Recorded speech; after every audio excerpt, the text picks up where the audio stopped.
देखिए तो स्टूडेंट यहाँ तक सही है आप लोग का। सारे फोर्स के कंपोनेंट को हम लोग वर्टिकली अपवर्ड डायरेक्शन में रिजॉल्व करेंगे। तो क्या डायरेक्ट में लिख दो टी माइनस एम जी, आपको समझ में आ जाएगा कि क्यों मैंने टी के बाद माइनस एम जी लिखा इक्वल टू जीरो। क्यों जीरो? क्योंकि रेस्ट में है, इक्विलिब्रियम में है। रेस्ट नहीं, इक्विलिब्रियम में है। अच्छा, कोई पार्टिकल रेस्ट में नहीं रहेगा तो इक्विलिब्रियम में होगा या नहीं होगा? कोई पार्टिकल अगर रेस्ट में नहीं है तो पार्टिकल इक्विलिब्रियम में हो सकता है या नहीं हो सकता है? जैसे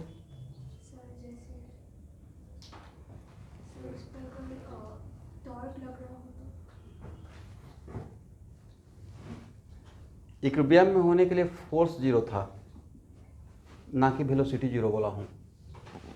कंडीशन क्या था? अब फोर्स जीरो का मतलब एक्सेलरेशन जीरो, तो एक्सेलरेशन जीरो का मतलब वेलोसिटी कांस्टेंट है ना। इसका मतलब कोई पार्टिकल कांस्टेंट वेलोसिटी से अगर मूव करते रहे, किससे?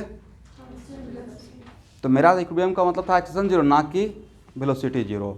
If any particle moving with constant velocity, तब एक्सेलरेशन जीरो मतलब उसे फोर्स नहीं लग रहा है, तब भी वो किस में है? इक्विलिब्रियम में है। क्लियर हो गया? इसका मतलब इक्विलिब्रियम के लिए इज इट कंपल्सरी कि पार्टिकल ऑलवेज रेस्ट में हो? मे और मे नॉट। तो मेन की पॉइंट को पकड़ के रखना है कि इक्विलिब्रियम के लिए सर ने क्या बोला था? फोर्स जीरो बोला था, मतलब एक्सेलरेशन जीरो, ना कि वेलोसिटी जीरो। करेक्ट है ना?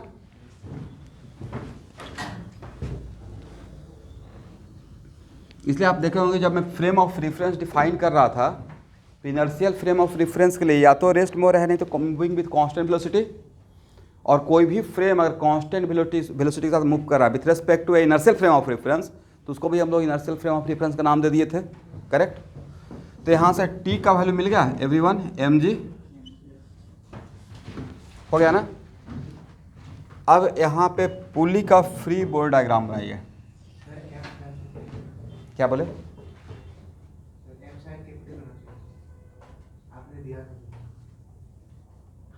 किसका? तो एम कैपिटल ही है।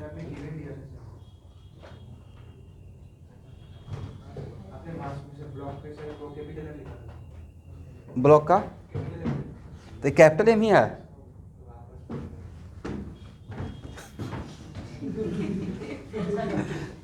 कैपिटल एम, स्मॉल एम के लिए मैं ऐसे घुमाता, ठीक है। जो देखिए मैंने स्मॉल एम लिखा ना, चलिए कोई बात नहीं है। उससे भी एक इंटरेस्टिंग इंसिडेंट हुआ था, होते रहता है। कभी कोई क्वेश्चन लिखवाते रहता हूँ मास ऑफ कैपिटल एम, तो बच्चे भी कैपिटल एम ही लिखते हैं, कैपिटल एम। चलिए इसका फ्री बोर्ड डायग्राम बताइए देवाशीष। देखिए तो सही है, टी ए में टी मैग्नीट्यूड वाइज दे रहा हूँ, ठीक है। बट यहाँ का टी और यहाँ का टी वेक्टोरियली अलग है। करेक्ट? और कोई फोर्स? इस केस में एम जी भी रहेगा भाई। करेक्ट?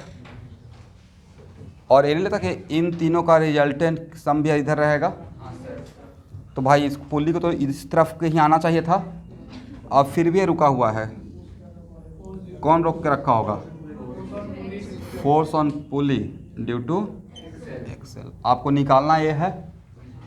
करेक्ट है ना? चलिए तो इसका नाम T1 दे दें, इसका नाम T2, और T1 equal to T2 equal to magnitude by T, same magnitude. तो T1 प्लस T2, ये बात आप समझ जाएंगे कि नहीं मैं T1 T2 क्यों नाम दे रहा हूँ? मैग्नीट्यूड सेम है लेकिन वेक्टर के पॉइंट ऑफ व्यू से मैं दे रहा हूँ। प्लस एम जी, अब प्लस इस फोर्स का नाम F दे देते हैं, F this equal to what? तो F इक्वल टू क्या होगा everyone? Minus T1 plus T2 और प्लस व्हाट? mg। इसका होता है इन तीनों का रिजल्टेंट, इन तीनों का रिजल्टेंट के बराबर ए रहेगा, रिजल्टेंट के मैग्नीट्यूड के बराबर बट डायरेक्शन में जस्ट, बस इन तीनों का रिजल्टेंट निकाल लेते हैं, काम बन जाएगा। अब यहाँ देखिए,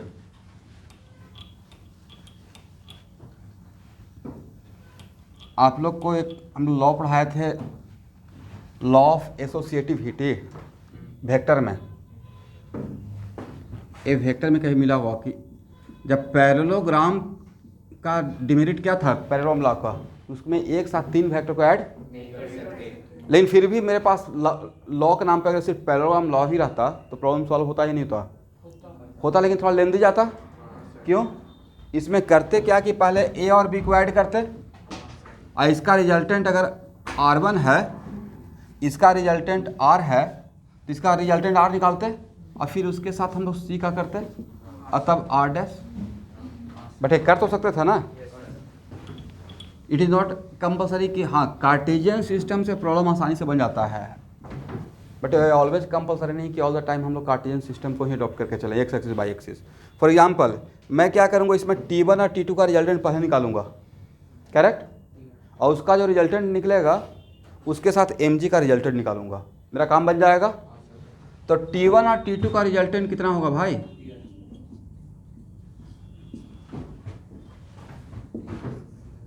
हाँ TR, तो वो TR कितना होगा वो निकाल रहे हैं। T1 का स्क्वायर बोलिए, T2 का स्क्वायर cos 90, और दोनों का मैग्नीट्यूड तो सेम है ना, तो क्या T√2 लिख दें? इसका मतलब है कि यहाँ बात मत कीजिएगा, दो वेक्टर का मैग्नीट्यूड इक्वल होता है तो उसका रिजल्टेंट उसके एंगल बाई सेक्टर से पास करता है, करेक्ट। तो यही तो मेरा TR रहेगा Debashish, this is what TR, it is at angle what 45 degree with respect to this line या दिस लाइन, तो ये एंगल 45। कोई डाउट यहाँ पे? तो अब आपको TR मिल गया, और ये वर्टिकल लाइन से कितने एंगल पे है? 45 डिग्री पे, और mg किधर था भाई? Vertically downward. तो नहीं था कि इस वेक्टर और इस वेक्टर के बीच में आपको एंगल मिल चुका है, करेक्ट। तो मेरे पास 3 वेक्टर था यहाँ पे, this one and this one, इन तीनों का रिजल्टेंट निकालना था। तो मैंने दोनों का रिजल्टेंट पहले निकाला, बाद में इसके साथ मैं रिजल्टेंट निकालूंगा, करेक्ट। और TR का मैग्नीट्यूड तो मेरे हाथ में है, बाद में पुट कर लेंगे। क्या इन दोनों को TR प्लस mg का मैग्नीट्यूड निकाल सकते हैं? कितना रहेगा? बोलते रहिए, ये अच्छा प्रॉब्लम है। प्लस 2TR mg cos 45, यहाँ तक आइए सब लोग। तो उसको तभी हम लोग डायरेक्शन वाइज कंपोनेंट देखेंगे।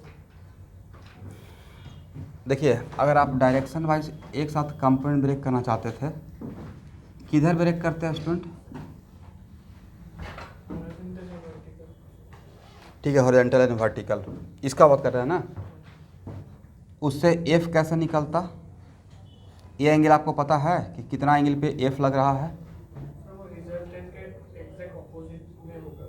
हाँ, तो वही तो मैं काम करने जा रहा हूँ, रिजल्टेंट का एंगल निकालने जा रहा हूँ। ये इन तीनों का रिजल्टेंट कितना एंगल पे है, ये तो मुझे पता ही नहीं है, ना आपको पता है ना मुझे पता है, राइट। एग्जैक्टली इन तीनों का रिजल्टेंट ये तो पता किए, बट ये कितना एंगल पे है या तो आपको नहीं पता है ना। तो एक्चुअली इन तीनों का रिजल्टेंट जो जिस टाइप से मान लीजिए इन तीनों का रिजल्टेंट डैम से इधर आएगा, बट ये एंगल कितना है आपको नहीं पता है, क्योंकि ये किसका रिजल्टेंट है? इन तीनों का रिजल्टेंट है, तो वही निकालने के लिए जा रहे हैं, ठीक है। ये हो गया ना, इसको यहाँ से हटाएं, वैल्यू कितना हो जाएगा? ये वैल्यू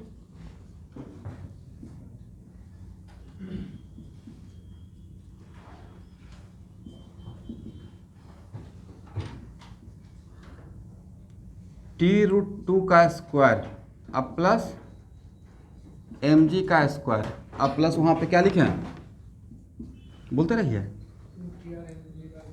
2T√2, TR का वैल्यू पुट कर दिया, और mg और cos 45 का वैल्यू √2 और √2 आपस में √, करेक्ट। कितना हो जाएगा? 2t² प्लस mg² और प्लस 2t mg। अब t का वैल्यू पुट कर दें सब लोग।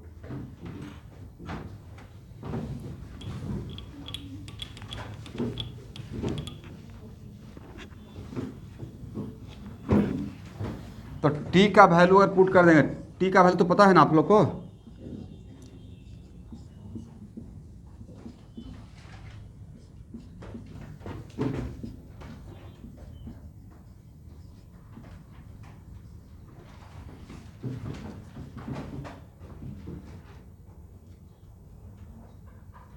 इन सब में कॉमन क्या आ जाएगा? नहीं, mg तो सब टर्म में नहीं है, g कॉमन आ जाएगा। तो क्या हो जाएगा? 2m² अब प्लस m² अब प्लस 2mm। करेक्ट। तो जो ऑब्जेक्टिव पूछा गया था वो सिर्फ इसका मैग्नीट्यूड पूछा गया था। क्या पूछा गया था? तो इसका मैग्नीट्यूड अगर निकालते तो यहाँ भी मॉडुलस लेते, और इस तरफ मॉडुलस ले रहे तो दोनों तरफ मॉडुलस लेंगे। तो टेकिंग मॉडुलस बोथ साइड, इस स्टेप से मैं यहाँ पे लिख रहा हूँ स्टूडेंट ये वाला। तो मॉडुलस का मतलब दिस वन, और मॉडुलस लेने पे नेगेटिव बिकम्स पॉजिटिव। तो कितना हो जाएगा? T1 अब प्लस T2 अब प्लस mg। क्या इन तीनों का मैग्नीट्यूड ये हो सकता है? तो इस मेरा ऑब्जेक्टिव यहाँ पे बन गया। बट अभी एक चीज़ मिसिंग है। ऑब्जेक्टिव हम लोग का यही था, ऑब्जेक्टिव था कि what the magnitude of force applied on pulley due to axle. तो ये मैग्नीट्यूड रहेगा, बट एग्जैक्टली इसका डायरेक्शन अभी नहीं पता है आपको। डायरेक्शन नहीं पता है कि ये कितना एंगल पे फोर्स लगाते रहेगा एक्सेल पुली पे, राइट। तो अगर यहाँ पे ध्यान से देखेंगे, mg ये है ना, स्मॉल mg, और tr ये है, और ए एंगल पता है, और इन दोनों का रिजल्टेंट, तो इन दोनों दो वेक्टर का रिजल्टेंट तो उसको बीच में ही कहीं रहता है। ऐसे बढ़ाते हैं, ठीक है। मतलब मेरा काम हो गया है, ये मेरा आंसर है, ऑब्जेक्टिव बन गया है, राइट। बट मान लेते हैं कि समटाइम्स अगर एंगल पूछा जाता और ये 45 डिग्री है, तो इसका रिजल्टेंट, इन दोनों का रिजल्टेंट मतलब तीनों वेक्टर का रिजल्टेंट हो गया। इसके अंदर दो वेक्टर का रिजल्टेंट छुपा हुआ, राइट। और इस एंगल को मान लेते हैं, ये पूरा एंगल 45 है, इस एंगल को मान लेते हैं अल्फा, और इसको आगे बढ़ाइए। अरे मेरा क्या है? Overall resultant, correct. तो ये जो एंगल रहेगा वही तो ये एंगल रहेगा, और इसी के जस्ट अपोजिट ये मेरा तीनों वेक्टर का, एक कौन कौन सा वेक्टर का? T1 का, T2 का और mg का, इन तीनों का रिजल्टेंट है। तो इसी के जस्ट अपोजिट क्या रहेगा? अल्फा निकल पाएगा या नहीं निकल पाएगा? भाई वेक्टर में एक फार्मूला ये भी पढ़ाए थे, अगर सही से याद होगा तो।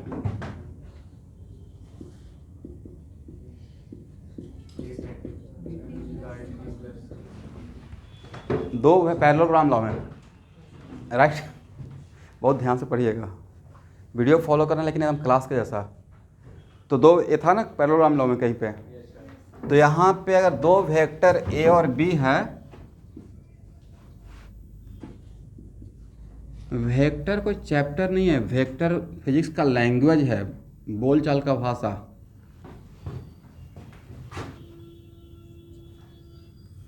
और ये इसका अगर रिजल्टेंट है, तो सपोज कीजिए कि मुझे, मान लेते हैं कि मुझे ए एंगल निकालना है ए के साथ, तो यहाँ पे लिखते हैं बी, उल्टा लिखा जाता था, right. B sine theta divide by A plus B cos theta, correct. इसका मतलब है कि मान लेते हैं कि मुझे ए एंगल चाहिए, सपोज कीजिए ए एंगल चाहिए, तो अगर मैं tan अल्फा लिखूंगा तो tan अल्फा इक्वल टू क्या लिखेंगे बोलिए? इसके साथ एंगल, अगर mg के साथ एंगल मुझे निकालना है तो tr साइन 45 और डिवाइड बाई mg प्लस। अब यहाँ पे थोड़ा सा आप, लेकिन एंगल तो निकल गया, तो alpha equal to tan inverse this one यहाँ तक कम हो गया। और इसमें अगर न्यूमेरिकली सब कुछ दिया रहता, एम स्मॉल एम और कैपिटल एम का वैल्यू अगर न्यूमेरिकली दिया रहता तो चीज़ें और भी आसान नजर आता। तो मैंने आपको मैग्नीट्यूड भी बता दिया, this is the answer, and direction भी बता दिया। बट मेन जो ऑब्जेक्टिव आया हुआ था, ये ऑलरेडी ऑब्जेक्टिव आया हुआ है।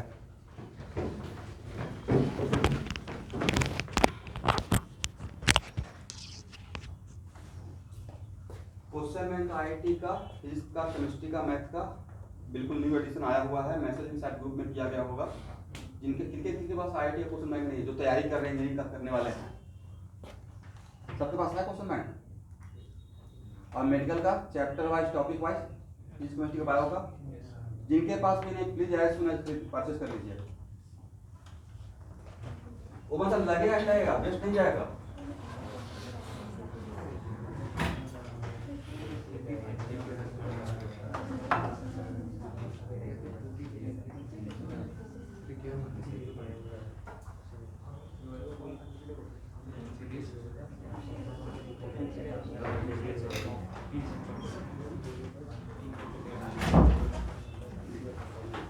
यही है ना।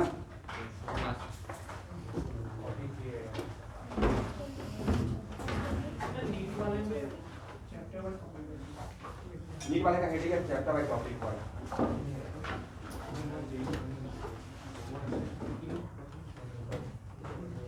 देखिए स्टूडेंट, एक क्वेश्चन 2001 में आया हुआ है,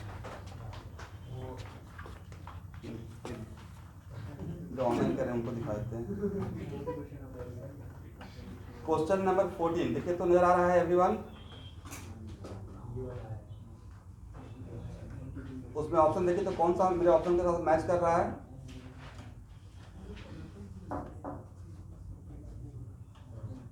अब ऑप्शन भी मैच नहीं कर पा रहे हैं।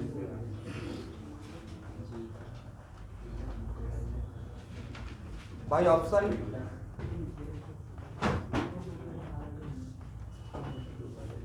आप स्क्रीनशॉट लीजिए, तो उसके बाद मैं ऑप्शन यहाँ पे मिलाता हूँ कौन सा ऑप्शन मैच कर रहा है।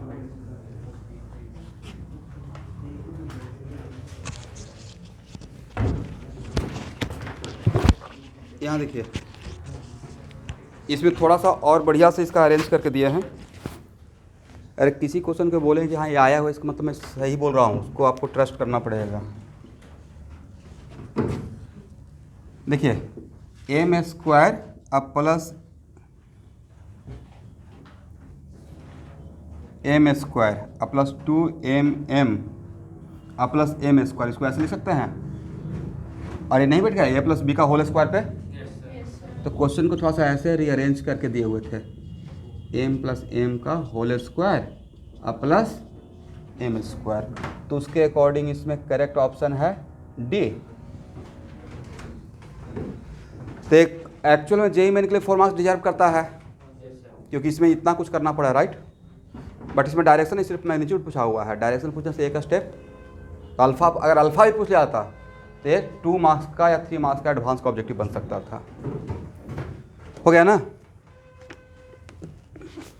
और आप लोग को मैथ वाले सर बार बार बोलते रहते हैं एक ऐप डाउनलोड करने के लिए। यस, उसका बहुत बढ़िया एक खासियत है कि अभी तो इसमें क्या होता है कि जेईई मेन में हर साल कम से कम तो 20 सेट आता है पेपर, राइट। तो एक ही चैप्टर का जेईई मेन का आपको 100 ऑब्जेक्टिव वहाँ मिल जाएगा। और सिर्फ जेईई मेन का एक चैप्टर में 100 ऑब्जेक्टिव आया, पहले से आया हुआ बना लीजिएगा, 2-2 बार कम से कम, समझ के वही आपका जेईई मेन की तैयारी के लिए मच मोर हो जाएगा। तो जो भी टीचर जैसे बोलते हैं प्लीज़ स्ट्रिक्टली उसको फॉलोअप कीजिए। और उसमें तीनों सब्जेक्ट का है, फिजिक्स का भी है, केमिस्ट्री का भी है और मैथ का भी है, और बहुत बढ़िया से दिया हुआ है। इसमें थोड़ा सा जेईई मेन में आया हुआ ऑब्जेक्टिव थोड़ा सारा दिया जाएगा तो बहुत वॉल्यूमिनस हो जाएगा, तो इससे थोड़ा कम रहेगा ऑब्जेक्टिव। बट सारा जेईई मेन का प्रॉब्लम वहाँ पे आपको मिल जाएगा, करेक्ट। ये प्रॉब्लम तो हो गया।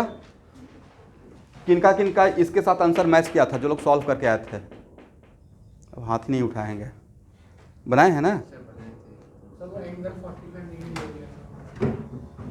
कौन? अच्छा एक खुद से 45 ले लिए भाई। उससे पहले वाला प्रॉब्लम में 45 था, वजह क्योंकि उसमें मासलेस पुल ही था। तो इन दोनों का रिजल्ट टीआर का just opposite. But T R के साथ यहाँ पे mg भी तो हो गया, तो अब ये 45 होगा, नहीं होगा। समझ में आ गया मिस्टेक क्या था? आप लोग भी यही काम किए हैं क्या?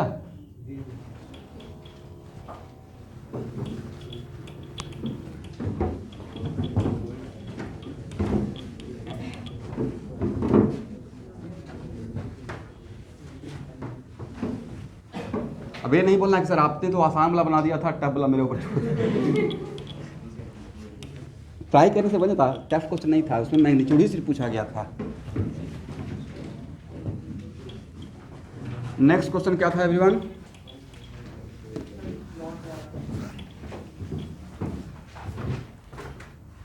अब एक बार दिखाइए तो। अच्छा रोक का है, एक क्वेश्चन मुझे याद आ गया है।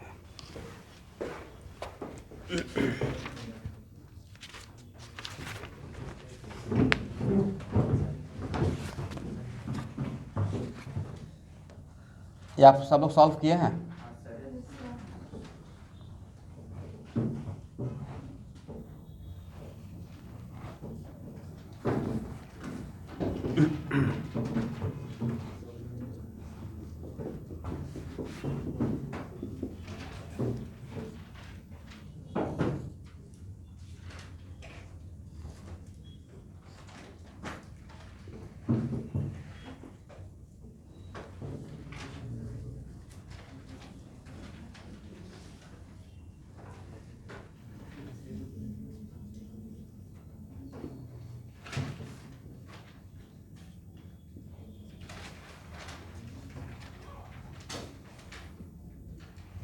यही था ना? एस 60 या 30?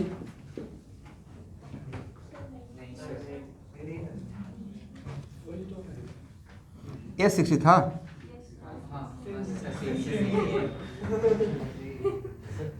आई 30 था नहीं, अलग बात हुआ। देन आप लोग इतने इनोसेंट हैं, पूछिए मत। चलिए साथ में सॉल्व करते हैं। आप लोग एक बार सॉल्व कर लिए हैं। कितना स्ट्रिंग है एवरीवन? 1 2 3 4 5। मैंने किसका क्या नाम दिया था? किसमें, इसमें क्या दिया था? T1। इसमें क्या दिया था? T2। इसमें क्या दिया था? T3। इसमें T4। इसमें बोलिए आप, पहले अपना आंसर बोलिए तो। आप लोग का T1 का वैल्यू क्या आया था? पहले आप लोग का भी आंसर लेते हैं। T1 का वैल्यू, ये सबसे आसान था। T2 का वैल्यू कितना आया है? 100/। बोलिए, बाकी लोग भी बोल सकते हैं, क्या समस्या है? कितना है T2 का वैल्यू? क्यों नहीं किया भाई? जो ट्राई करना पड़ेगा ना। अब तो इतना हार्ड वर्किंग हो, फिर तो ट्राई करके आना चाहिए।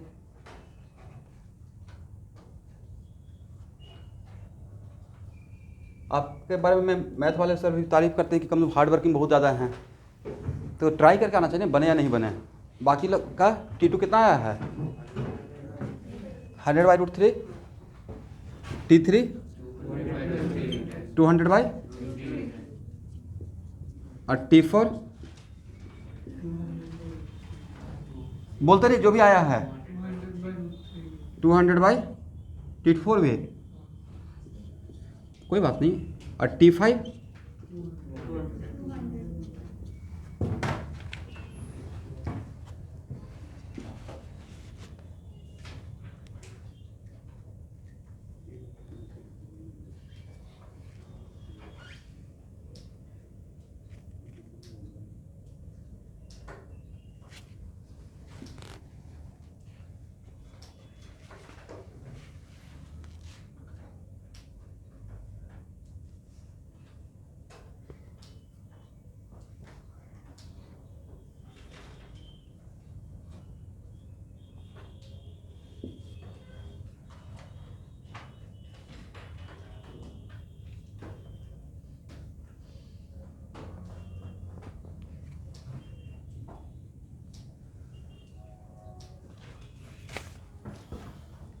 यहाँ, इसका मतलब ये भी तो सही ही रहेगा जब ये सब आंसर सही है तो। सही है आ रहा आंसर। एक बार मैं इसको मैच कर लेता हूँ, ठीक है? चलिए स्टूडेंट, सबसे पहले हम लोग free body diagram online student सब लोग देख पा रहे हैं? फ्री बॉडी डायग्राम पहले बनाते हैं ब्लॉक का।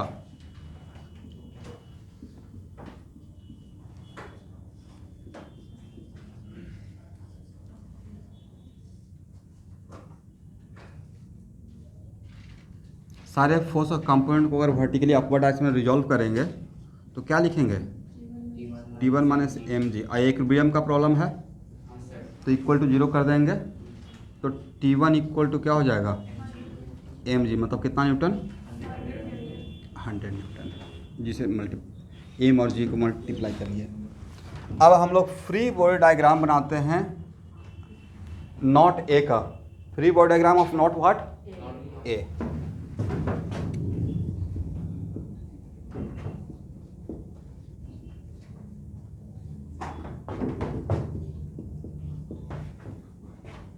तो इस पॉइंट ए पे कौन कौन सा फोर्स? एक T1 रहेगा, T2 रहेगा और T3 रहेगा। और ए एंगल कितना है? 60 डिग्री। और पॉइंट ए इक्विलिब्रियम में है, राइट? तो इस पे इस पॉइंट ए पे जो 3 फोर्स लग रहा है उसका component in any direction must be equal to 0। But any direction must be equal to 0 का मतलब हम लोग किसी भी डायरेक्शन में रिजॉल्व नहीं करेंगे। किसी भी डायरेक्शन में रिजॉल्व करने के लिए उस डायरेक्शन का एंगल देना पड़ेगा। तब मुझे यहाँ पे सिर्फ 2 ही डायरेक्शन में रिजॉल्व करने के लिए एंगल मेरे पास इन्फॉर्मेशन में है, या तो वर्टिकल अपवर्ड नहीं तो हॉरिजॉन्टल डायरेक्शन में, या तो वर्टिकल डायरेक्शन नहीं तो दिमाग में आएगा ना कि वर्टिकल और हॉरिजॉन्टल ही क्यों ले रहे हैं। तो आप दूसरा डायरेक्शन भी तो बोल सकते हैं कि सर ने बोला था कि सम ऑफ फोर्सेज अगर 0 रहेगा तो आप किसी डायरेक्शन में ब्रेक करेंगे, कंपोनेंट आप जोड़ेंगे तो 0 हो जाएगा। मैंने बोला था, बट उसके लिए आपको एंगल भी तो चाहिए। क्या एंगल किसी डायरेक्शन का एंगल आपके हाथ में है? नहीं है। सिर्फ 2 डायरेक्शन का एंगल आपके पास है, या तो वर्टिकल डायरेक्शन का नहीं तो हॉरिजॉन्टल। दिस इज वजह कि हम लोग ये 2 डायरेक्शन को यहाँ पे लेके चल रहे हैं, करेक्ट? तो यहाँ पे T1 नोन है और T2 T3 अननोन है। 2 अननोन है, 2 इक्वेशन अगर बन जाए तो मेरा काम बन जाएगा। तो एक हम लोग वर्टिकली अपवर्ड डायरेक्शन में इसको ब्रेक करेंगे। तो वर्टिकली अपवर्ड डायरेक्शन में ब्रेक करेंगे तो T2 का कंपोनेंट क्या लिखिएगा? बोलते रहिए। T2 cos 90। और इसका कंपोनेंट कितना लीजिएगा एवरीवन? T3 का cos 30। ए 60 है तो कितना हो जाएगा? 30। और T1 का कंपोनेंट कितना लीजिएगा? cos 180। और इक्वल टू क्या लिखेंगे? 0। ए वैल्यू तो 0 हो जाएगा। क्यों 0? क्योंकि ए वैल्यू 0 है। और इसके लिए क्या लिखिएगा? T3 √3/2 और minus T1 equal to what? Then T3 equal to कितना हो जाएगा? 2T1/√3, 200/√3 Newton. मैच कर गया? करेक्ट। T3 निकल गया। अब सारे फोर्स का कंपोनेंट को हॉरिजॉन्टल राइटवर्ड डायरेक्शन में रिजॉल्व कीजिए। तो हॉरिजॉन्टल राइटवर्ड डायरेक्शन में इन 3 वेक्टर में से किसका कंपोनेंट 0 होगा? T1 का कंपोनेंट हॉरिजॉन्टल राइटवर्ड डायरेक्शन में 0 होगा। बोलिए क्यों? तो T1 के साथ एक cos 90 डिग्री पे है, राइट? तो क्या डायरेक्टली इसका हम लोग 0 कर लें? तो T3, अब देखिए फास्ट होने के लिए आपको जब अब फास्ट हो जाएंगे तो ये सब करने की रिक्वायरमेंट नहीं है, माइंड में कैलकुलेशन हो जाएगा इसके लिए क्या लिखना है और किसको नहीं लिखना है। इसको यहाँ पे T1 cos 90 लिखने का कोई मतलब नहीं है, 0 ही रहेगा, राइट? तो T3 cos 60 और T2 के लिए क्या लिखेंगे? T2 cos 180 मतलब minus T2 equal to what? Then T2 equal to कितना हो जाएगा? T3 cos 60। और T3 का वैल्यू आपके हाथ में है 200/√3 और cos 60 कितना? 1/2। तो कितना हो जाएगा? तो T2 100/, ये भी सही हो गया। यहाँ तक आ जाइए।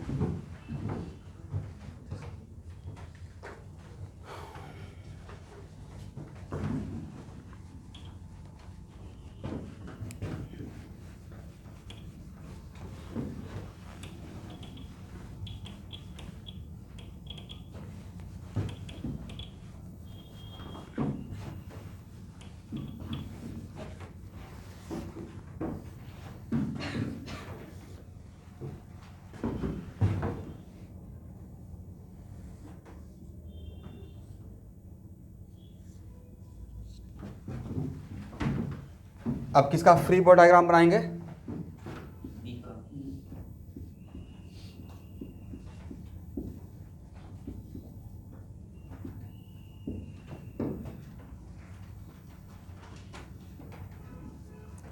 कौन कौन सा फोर्स लग रहा है? T4 और T5। ये एंगल कितना? 60। और एक फोर्स लग रहा है T3। ये एंगल कितना रहेगा T3 के लिए? देखिए 30 रहेगा, ऐसे बढ़ाइए ना, तो ये 60 है, तो ये कितना राइट एंगल ट्रायंगल बन जाएगा, तो कितना रहेगा? 30 डिग्री रहेगा। करेक्ट। सारे फोर्स के कंपोनेंट को वर्टिकल अपवर्ड डायरेक्शन में। T4 का कंपोनेंट कितना होगा? 0, मतलब T4 cos 90। T5 का कंपोनेंट cos 60 और प्लस T3 का कंपोनेंट यहाँ से यहाँ तक आएंगे ना, करेक्ट, वर्टिकल अपवर्ड। तो ये 30 है तो कितना 60 और ये 90, cos 150, राइट। T3 cos 150 और this equal to what? 0। Correct है ना? तो यहाँ पे T5/2, ये तो 0 हो गया, इसका T5/2। और cos 150 का वैल्यू कितना होता है? cos 150 का वैल्यू -√3/2। तो क्या लिख सकते हैं? -T3√3/2 equal to what? 0। Then T5 equal to T3√3। Correct है ना? 2 और 2 आपस में कैंसिल हो गया। और T3 का वैल्यू आपके पास था, T3 कितना आया हुआ है? 200/√3। तो 200/√3 इंटू √3 आपस में कैंसिल, 200 न्यूटन। तो T5 आपको 200 न्यूटन आंसर है भी, और T5 आया कितना है? 200। अब वो सिर्फ क्या निकालना बाकी रह गया? T4।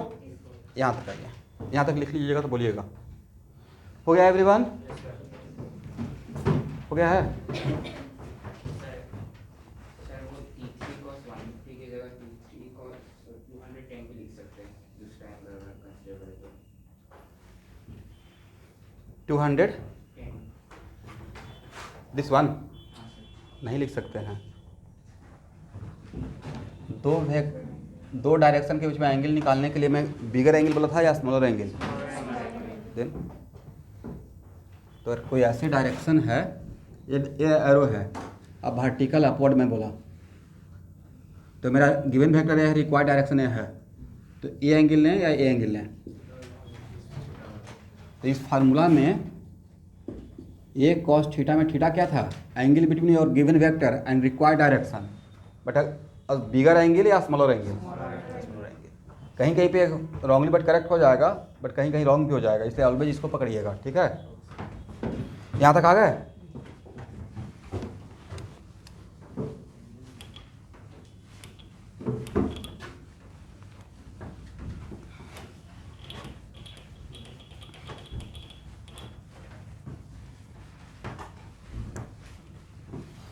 चलिए अब सारे वेक्टर को, इन तीनों वेक्टर को हॉरिजॉन्टल राइटवर्ड डायरेक्शन में ब्रेक करते हैं। क्या हो जाएगा स्टूडेंट? T4 cos 180, ये सिर्फ लिखता हूँ मैं आपके प्रैक्टिस के लिए, ऐसे डायरेक्ट भी लिख सकता था। T5 बोलिए भाई, cos कितना? 30।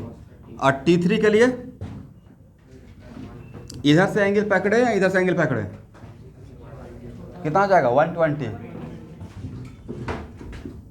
T3 cos 120 equal to what? 0 minus T4। T5 का वैल्यू अभी निकाले हैं ना, 200√3/2। अब प्लस T3 का वैल्यू कितना था? 200। अब इसका वैल्यू कितना? -½ इक्वल टू व्हाट? 0। तो T4 का वैल्यू हो गया 100√3, करेक्ट है ना? अब प्लस -100/√3, करेक्ट है? एलसीएम ले लीजिए √3, तो कितना हो जाएगा? 300 - 100, 200 बाई, ये तो है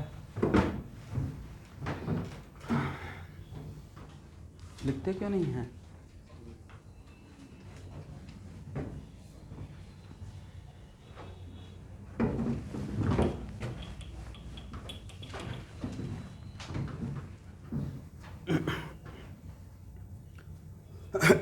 हो गया?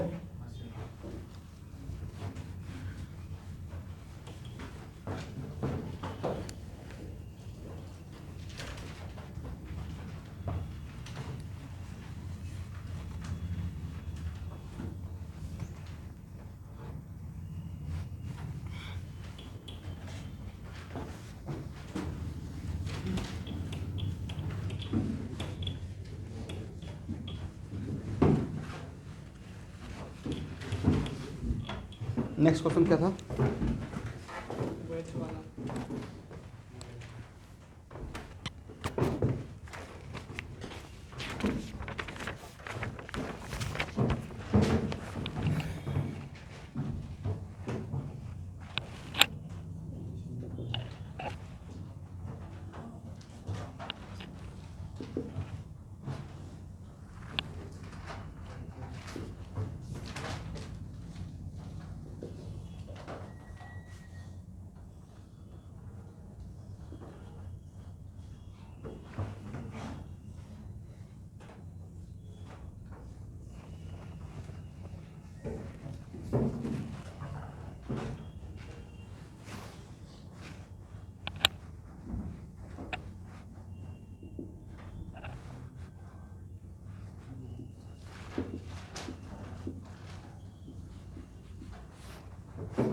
इसका नाम कुछ दिया गया था? सर M2 इसका नाम M एम मान लेते हैं। M2 का वैल्यू 2 के दिया हुआ था, राइट? इसका वैल्यू कितना दिया हुआ था? M1 M2 M1 का वैल्यू 2 kg और ये एंगल कितना है? 30। क्वेश्चन था what the value mass of A so that system remain in rest. System किस में हो? मतलब इक्विलिब्रियम में हो। आप में से एनीवन जिसने सॉल्व किया है तो ए का वैल्यू कितना आया है? वेरी गुड, सही है।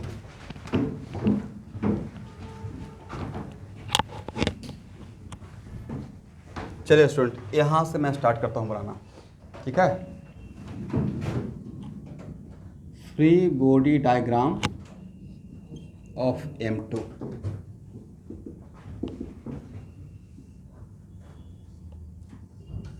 आप लोग बताइए कौन कौन सा फोर्स लगेगा और किधर लगेगा? M2G और T2 एक M2G और इसमें T2 मान लेते हैं, इसमें T1 और इसमें T2। क्या यहाँ से T2 निकल जाएगा?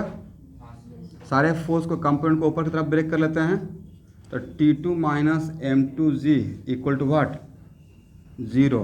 देन T2 इक्वल कितना हो जाएगा? M2G। और M2 तो दिया हुआ है ना, तो कितना न्यूटन? यहाँ तक।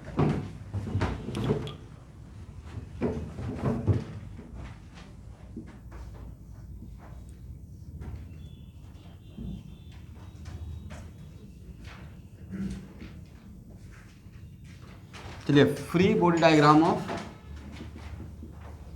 M1 कौन कौन सा फोर्स दिखा है?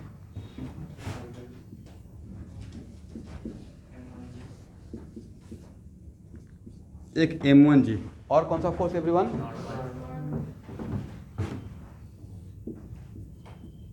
और कोई force? T1 away from the body और T2 भी also away from the body. Correct? सारे फोर्स कंपोनेंट को रेस्ट में है, किसी भी डायरेक्शन में ब्रेक करेंगे तो क्या रहेगा? उसका सम ऑफ कंपोनेंट 0 ही होगा। बट आपको किसी भी डायरेक्शन में ब्रेक करने का यहाँ पे फ्रीडम नहीं है। किसी भी डायरेक्शन में ब्रेक करने के लिए उस डायरेक्शन के साथ एंगल भी चाहिए। तो आप दो डायरेक्शन के साथ एंगल तो आप कन्फर्म है, बोलिए कौन सा? एक along the plane, along the plane का आपको एंगल पता रहेगा सारे वेक्टर के साथ, और एक perpendicular to the plane this is the reason कि स्कूल में जब कोई टीचर बनाते हैं तो इसका एम जी को दिस एंड दिस कर लेते हैं, राइट। हाँ सर। इसलिए यहाँ पे हम लोग कंपोनेंट तो किसी डायरेक्शन में ब्रेक करेंगे, उसको सम करेंगे तो जीरो आएगा, बट किसी डायरेक्शन ना करके यहाँ पे दो डायरेक्शन हम लोग के लिए प्रेफर्ड रहेगा। उसके पीछे का वजह है कुछ डायरेक्शन के साथ सारे वेक्टर का एंगल हम लोग को पता हो जाएगा, बाकी डायरेक्शन के साथ मुझे एंगल यहाँ पर दिया हुआ नहीं है। अब समझ में आ गया कि क्यों ऐसा करते हैं। तो सारे वेक्टर का कंपोनेंट को रिजॉल्व कीजिए down along the plane, resolve the component of all vector down along the plane. इसका मतलब मेरा ये रिक्वायर्ड डायरेक्शन है एम जी का component down along the incline plane क्या होगा। ये 30 है तो इसको 60 लिख सकते हैं, तो क्या लिखे M1 बोले फास्ट जी cos 60, मैं ऑलवेज cos लेके चलता हूँ, ऑलवेज में क्या लेके चल रहा हूँ, तो cos 60 लिखिए या sin 30 लिखिए, अलग बात है, सेम है, इसलिए उससे कन्फ्यूज होने का रिक्वायरमेंट नहीं है। T2 का कंपोनेंट मेरे डायरेक्शन के साथ क्या होगा, मेरा रिक्वायर्ड डायरेक्शन ये है down along the incline, along मतलब पैरेलल, तो T 0 डिग्री, तो क्या लिख सकते हैं T2 cos 0, और T1 का कंपोनेंट लिख सकते हैं T1 cos 180। T1 इधर है भाई, अब मेरा रिक्वायर्ड डायरेक्शन इधर है, तो एंगल कितना बनेगा 180, और मेरा रिक्वायर्ड डायरेक्शन के साथ n का कंपोनेंट 90। इसका मतलब down along the incline plane में n का कोई कंट्रीब्यूशन नहीं रहने वाला है, क्योंकि इसका वैल्यू क्या रहेगा 0 रहेगा। करेक्ट है ना। चलिए, तो M1 का वैल्यू कितना था, तो यहाँ पे 20 इंटू हाफ कर दें, इसका वैल्यू 20, और इसका कितना रहेगा, क्या कहाँ के बाद cos 180 के बाद लिखे हैं n cos 90 equal to what 0, ठीक है ना। इसके बाद 20 लिख सकते हैं, 20 इंटू हाफ अब प्लस T2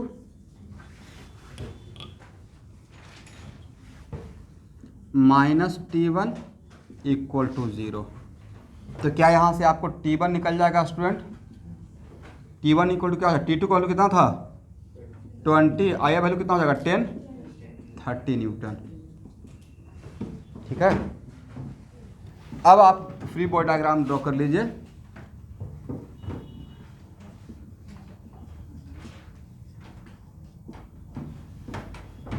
तो आपने तक इतना कुछ करना पड़ता, क्योंकि आप डायरेक्ट अगर इसका भी ड्रॉ करते तो आपको T1 पता होना पड़ेगा, और T1 पता होने के लिए T2 पता होना पड़ेगा, करेक्ट। और T2 पता हम लोग यहाँ से करेंगे, एक ही बात था, यहाँ से सॉल्व करना स्टार्ट करें या इस तरफ से करें, बात तो एक ही है।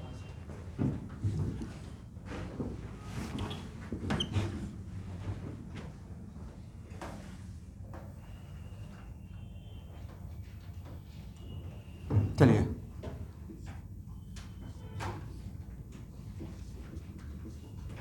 MAG और यहाँ पे क्या लगेगा T1, सारे फोर्स को ऊपर की तरफ रिजॉल्व करते हैं, तो T1 minus MAG equal to what 0, then MA equal to कितना हो जाएगा T1 बाई G, और T1 आपको पता है राइट, हाउ मच 30/10, कितना kg,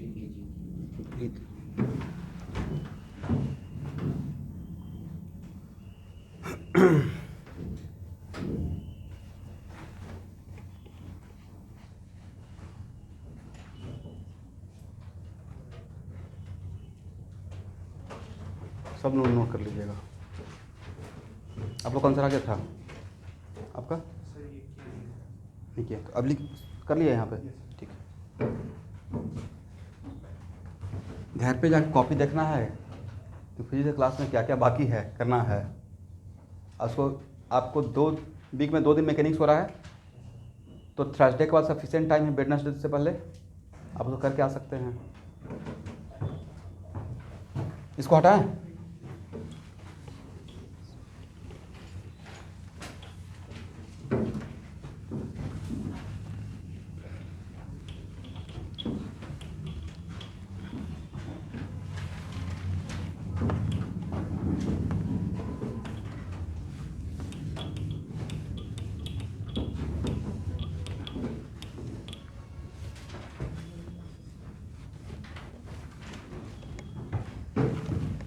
अब कौन सा क्वेश्चन था स्टूडेंट? Which one?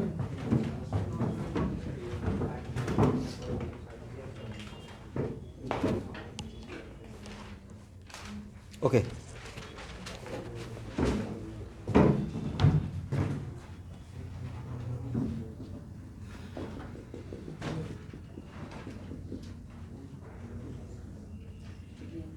इसका मास कितना दिया हुआ था? 10 के 10 इस पे कितना बड़ा अप्लाइड फोर्स था? F equal to 20 newton. इस सरफेस का नाम S1, इस सरफेस का नाम S2। इसका फ्री बॉडी डायग्राम बनाइए।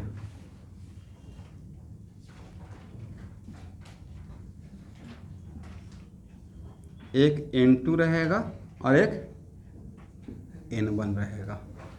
N1 और N2 और एक अप्लाइड फोर्स रहेगा, करेक्ट है ना? N1 और N2 किसके वजह से अप्लाई हो रहा है? Due to contact. ये कौन सा फोर्स? यहाँ देखिएगा, नॉर्मल रिएक्शन को क्या बोलेगा? Contact force. तो आपका कॉन्टैक्ट फोर्स यहाँ पे कौन कौन सा है? N1 है और N2 है। निकालने के लिए था रिजल्टेंट कॉन्टैक्ट फोर्स। और S1 के साथ भी निकालना, मतलब S1 के साथ भी निकालना था, साथ में रिजल्टेंट कॉन्टैक्ट फोर्स भी निकालना था, करेक्ट?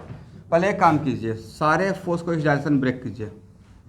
इस डायरेक्शन में हॉरिजॉन्टल राइटवर्ड में इसका कंपोनेंट कितना आएगा? फास्टली बोलते रहिएगा। N2 का 0, mg का भी 0, सिर्फ इसका कितना रहेगा? N1 cos 0, ऐसा कितना रहेगा? Minus F equal to what? N1 20 newton रहेगा, करेक्ट है ना? चलिए अब सारे फोर्स को इस डायरेक्शन में ब्रेक कीजिए। इस डायरेक्शन में इसका कंपोनेंट कितना? जल्दी से बोलना है। 0, इसका कंपोनेंट, इसका कंपोनेंट N2, ऐसा component minus mg। N2 minus mg equal to what? 0। तो ये दोनों force equal in magnitude and opposite direction है, बट फिर भी क्या इसको हम लोग एक्शन रिएक्शन बोल पाएंगे? नहीं सर, ये इक्वल एंड अपोजिट हुआ है according to Newton third law या according to Newton second law? Net force equal to mass into acceleration. इस वजह से डायरेक्शन 0 था, इसलिए वजह से इक्वल एंड अपोजिट हो गया, करेक्ट? चलिए तो N2 कितना आ गया? 100 न्यूटन। अब आपको पूछा, बोला गया था रिजल्टेंट कॉन्टैक्ट फोर्स। इसका मतलब जितना भी कॉन्टैक्ट फोर्स लग रहा है उसका रिजल्टेंट, जितना भी कॉन्टैक्ट फोर्स लग रहा है तो किसका किसका रिजल्टेंट? जहाँ तक मुझे ख्याल है कि शायद मैं लास्ट क्वेश्चन ये था, हाँ सर, तो ये रहेगा। किनका किनका माइंड क्लिक कर गया था कि ये निकालना है?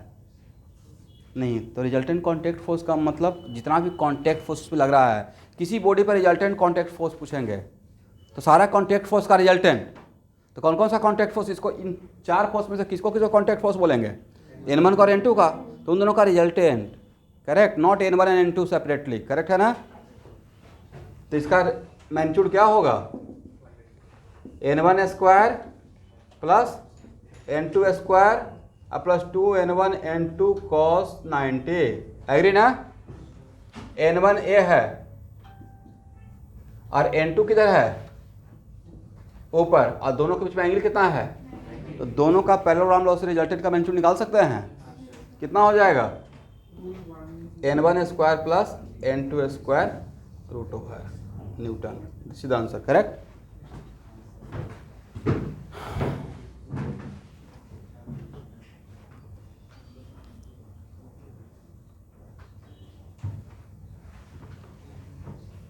चलिए स्टूडेंट,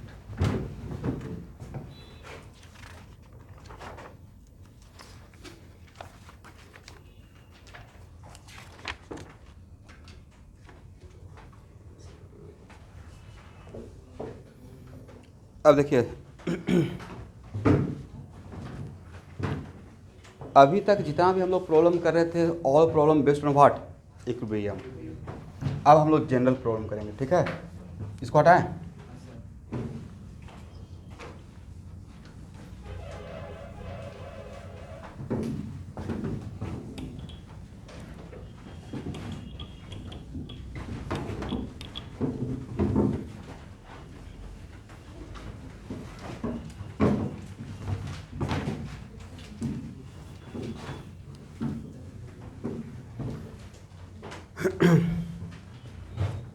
सबसे आसान प्रॉब्लम से चलते हैं।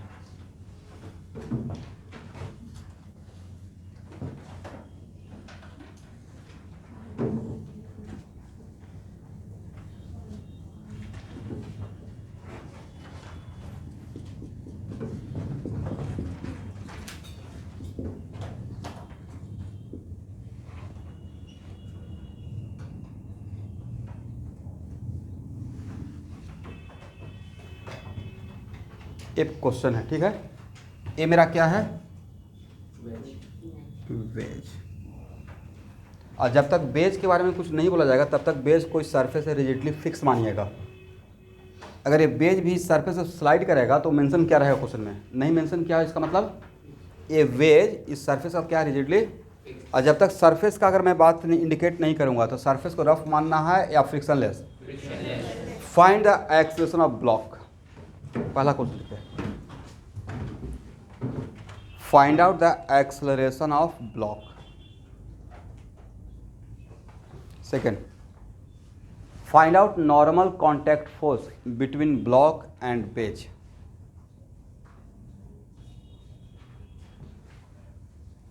Find out normal contact force between block and veg.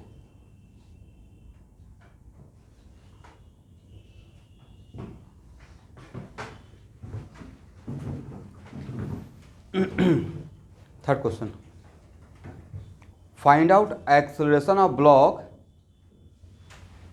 In vertical downward direction.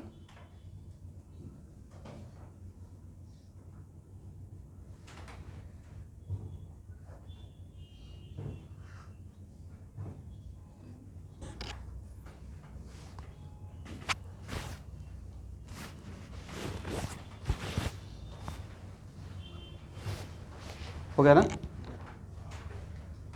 चलिए देखिए, ये तो सबसे आसान क्वेश्चन है, करेक्ट है ना? पहला क्वेश्चन क्या है स्टूडेंट?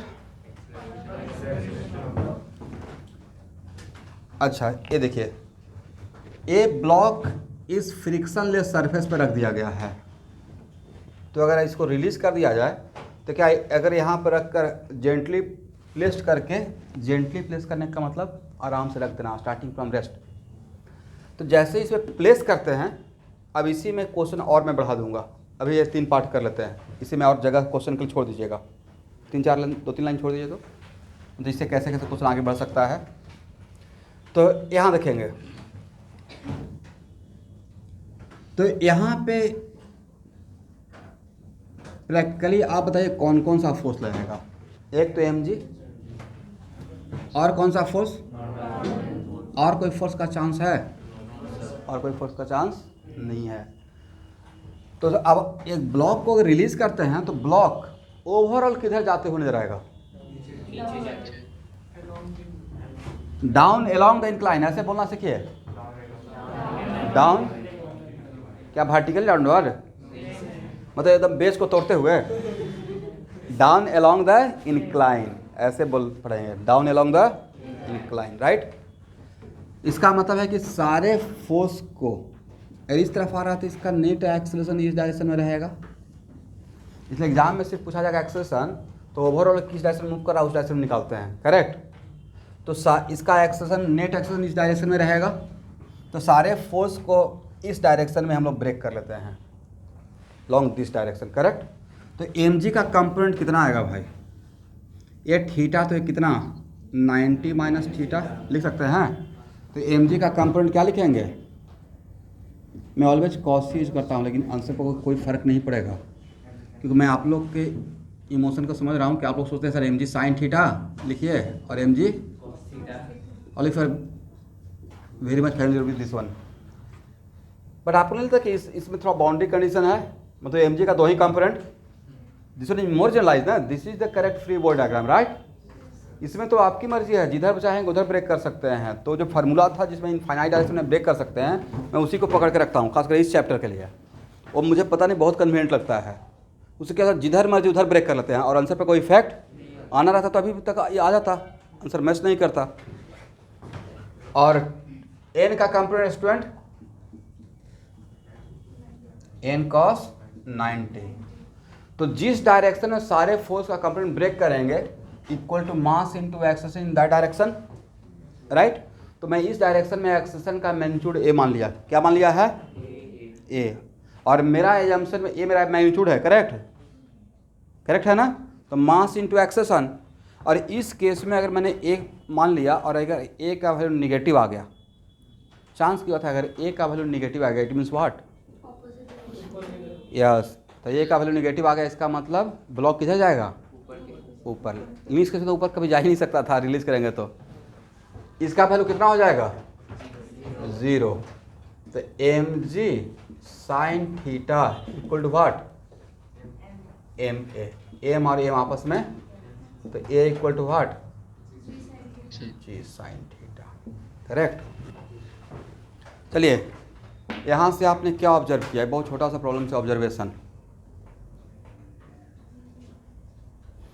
इस गिवन इंक्लाइनेशन के लिए, गिवन वैल्यू ऑफ थीटा के लिए, correct, is it acceleration depends on mass? Mass present है या कैंसिल आउट हो गया? इसका मतलब है कि इस सरफेस पे 1 रुपये का कॉइन रखें या 1000 kg का ब्लॉक, एक्सेलरेशन डिफरेंट रहता है या सेम रहता? सेम रहता।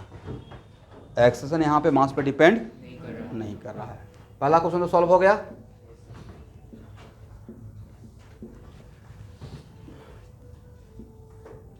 चलिए, अब इसमें सेकेंड क्वेश्चन क्या था स्टूडेंट?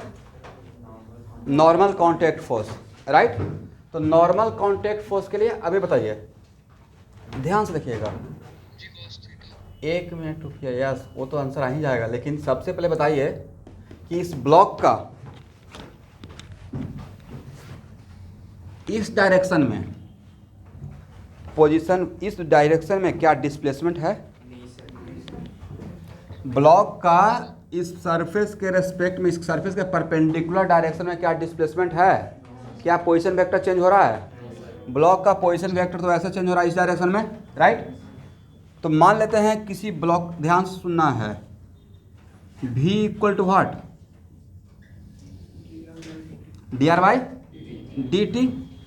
मान लेते हैं कि फॉर सेक ऑफ सिंप्लिसिटी अगर मेरा ए एक्स एक्सिस है और ए वाई एक्सिस है, करेक्ट, तो वी वाई के लिए पढ़ा है ना रेस्टोरेंट मोशन में, डी वाई, या एवरेज के लिए लिखते तो delta Y by delta T. क्या इस डायरेक्शन में वी वाई मिलेगा? वाई चेंज हो रहा है? नहीं चेंज हो रहा है। अगर ब्लॉक का पूछा जाए, अगर ऐसा मैंने एक्सिस, यहाँ देखिएगा, अगर ऐसा मैंने कार्टेशियन सिस्टम का एक्सिस ड्रॉ कर दिया तो आपको लगता है कि ये ब्लॉक का मोशन 1 डायमेंशनल है। इसका कौन सा कोऑर्डिनेट चेंज हो रहा है? एक्स कोऑर्डिनेट चेंज हो रहा है, करेक्ट। वाई और जेड चेंज नहीं हो रहा है। तो जब वाई और जेड चेंज नहीं हो रहा तो वाई कांस्टेंट है, तो वी वाई कितना? वी वाई कितना? 0। और 0 भी तो एक कांस्टेंट वैल्यू, तो भाई ए वाई भी कितना रहेगा? 0 रहेगा। ए वाई निकालने के लिए D V Y by D T करते हैं। इसका मतलब जिस डायरेक्शन में पार्टिकल का पोजीशन वेक्टर चेंज नहीं होता है उस डायरेक्शन में वी वाई भी 0 रहेगा और ए वाई एक्सेलरेशन भी 0 रहेगा। याद रहेगा आज के बाद? बोल सकते हैं ना कि इस डायरेक्शन में क्यों नहीं एक्सेलरेशन हुआ, तो उसका मैंने लॉजिक दिया। क्यों नहीं एक्सेलरेशन हुआ? क्योंकि इस डायरेक्शन में ब्लॉक का पोजीशन वेक्टर चेंज नहीं हो रहा है, करेक्ट है। और जब पोजीशन वेक्टर ही इस प्लेन के परपेंडिकुलर डायरेक्शन में या ब्लॉक अपना पोजीशन चेंज नहीं कर रहा है तो इसके परपेंडिकुलर डायरेक्शन में उसका वेलोसिटी 0 रहेगा ऑल द टाइम। और 0 भी तो एक कांस्टेंट वैल्यू है, तो इस डायरेक्शन में इसका एक्सेस निकालने का इसको डिफ्रेंशिएट करते तो भी क्या मिलता? 0 मिलता, करेक्ट। इसका मतलब क्या हुआ? इसका मतलब ये हुआ कि इस प्लेन के परपेंडिकुलर डायरेक्शन में इस ब्लॉक पे नेट फोर्स क्या रहेगा? 0 रहेगा। प्लेन के परपेंडिकुलर डायरेक्शन में sum of component of all forces on this block must be equal to what? 0। Logic हो गया ना? अब सारे फोर्स के कंपोनेंट को प्लेन के परपेंडिकुलर डायरेक्शन में रिजॉल्व कीजिए। ये मेरा रिक्वायर्ड डायरेक्शन है, करेक्ट। तो बोलिए मेरा रिक्वायर्ड डायरेक्शन और एम जी के बीच में कितना एंगल है? पहले रिक्वायर्ड डायरेक्शन और एन के बीच में भी एंगल बताइए। एन cos 0 लिख सकते हैं, अब प्लस एम जी कितना ले एंगल? मेरा रिक्वायर्ड डायरेक्शन ये है, तो ये कितना हो जाएगा? 90 माइनस थीटा। आया कितना? 90। 180 minus theta cos 180 minus theta equal to what? 0। N minus m g cos theta equal to what 0, then n equal to कितना m g cos theta. Correct है ना? तो मैंने सारे फोर्स कंपोनेंट प्लेन के perpendicular draw किया और must equal to what mass into acceleration, पर परपेंडिकुलर एक्स में एक्सेलेरेशन कितना है 0 है। क्यों 0 है? कोई पूछेगा तो बता पाएंगे? क्या बोलेंगे? उस डायरेक्शन में उसका पोजीशन वेक्टर चेंज, तो उस डायरेक्शन में उसका वेलोसिटी ही क्या रहेगा? तो अब वेलोसिटी 0 है तो ऑल द टाइम 0 रहेगा, तो 0 भी एक कांस्टेंट वैल्यू, तो वेलोसिटी को डिफरेंशिएट करने के बाद ही तो उस डायरेक्शन का एक्सेलेरेशन आता है। करेक्ट। थर्ड क्वेश्चन क्या है एवरीवन?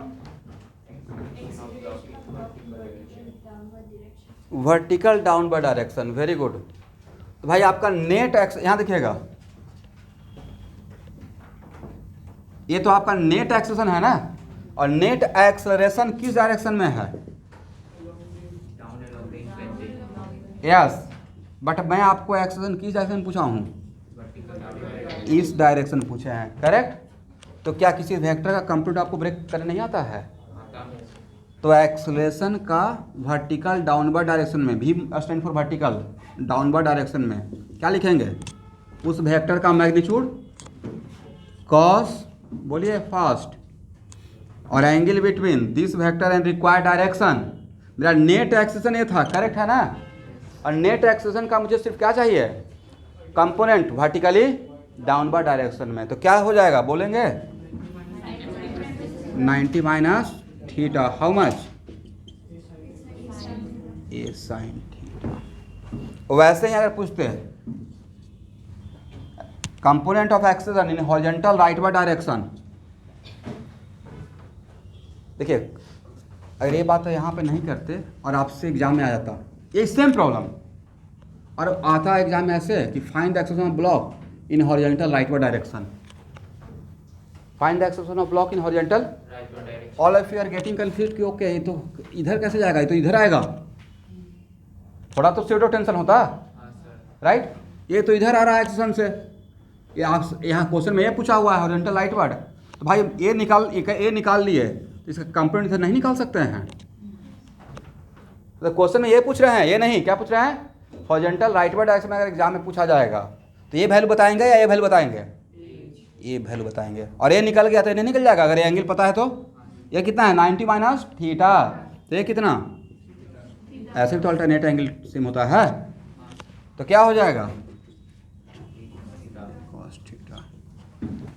तो जैसा पूछा जाएगा वैसा, इसका मतलब है इस ब्लॉक का हॉरिजॉन्टल राइटवर्ड डायरेक्शन में भी एक्सेलेरेशन है, और वो एक्सेलेरेशन का वैल्यू कितना है? एक। उसका वर्टिकल डाउनवर्ड डायरेक्शन में भी एक्सेलेरेशन है, बट वो एक्सेलेरेशन कितना है? ओवरऑल एक्सेलेरेशन किधर है? Down along the line. यहाँ तक किसी को कंफ्यूजन? सर वो नॉर्मल वाला हम along the inclined plane में ले सकते थे। नॉर्मल का नॉर्मल कॉन्टेक्ट जो आपने परपेंडिकुलर लिया, तो down along the inclined plane भी हो सकता है। एक मिनट, नॉर्मल कॉन्टेक्ट एक कुछ ऐसा बात बोल रहे हैं, ध्यान सुनिएगा। आपको याद है रेस्टल मोशन में हम लोग को कभी कभी आपसे पूछता था एक्स मोशन और वाई मोशन, 2 डायमेंशनल मोशन में, कि टाइम निकालना है तो मेरे पास टाइम के लिए 4 इक्वेशन है। कौन कौन सा? वी एक्स मैं बता रहा हूँ, v x equal to u x plus x into 2, अभी सुन तो लीजिए। और उसके बाद delta x equal to u x t plus half x t square, फिर v y equal to u y plus a y into t, और plus delta y equal to u y t plus half a y t square. तो पहला में होता क्या था कि x 0 रहता था, तो टाइम निकालना है।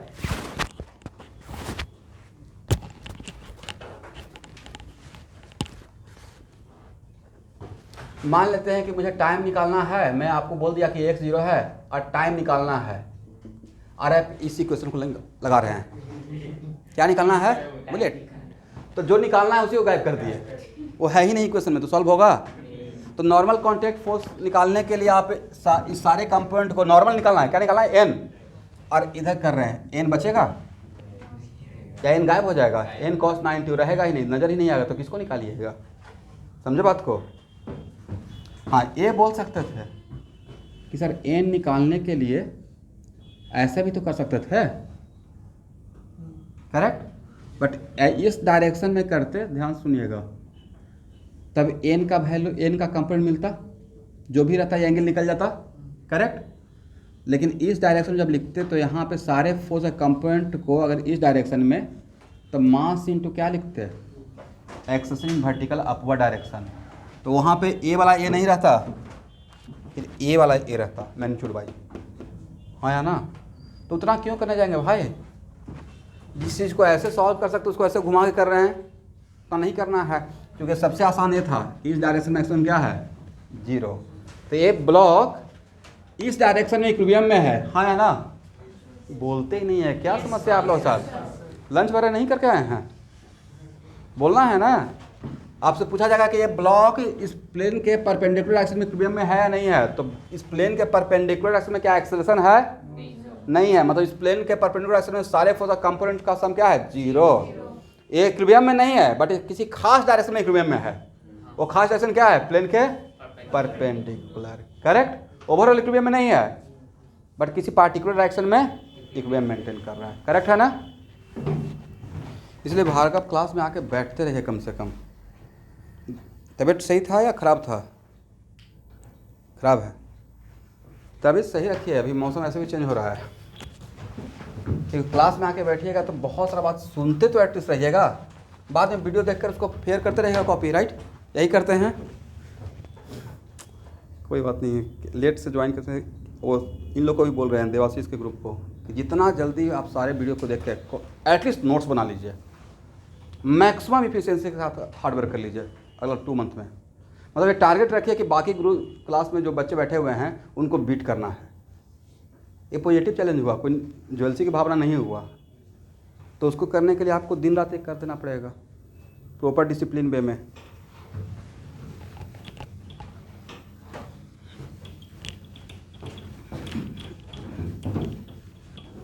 आपका तो बहुत रिलैक्स रूटीन अभी है। 12th वाला को फर्स्ट टर्म ख़त्म हो गया, कल ही ख़त्म हुआ है, कल शाम से उनका क्लास स्टार्ट हो गया, और आज सुबह से लेकर शाम तक उनका जोड़ूंगा तो 5 क्लास होने वाला है। क्योंकि भाई कब सेकेंड टर्म का डेट निकल जाएगा मुझे नहीं पता है, तो सेकेंड टर्म का एग्ज़ाम शुरू होने से पहले सारे सिलेबस को फिर से ख़त्म करना है, उसका रिवीजन करवाना है, राइट।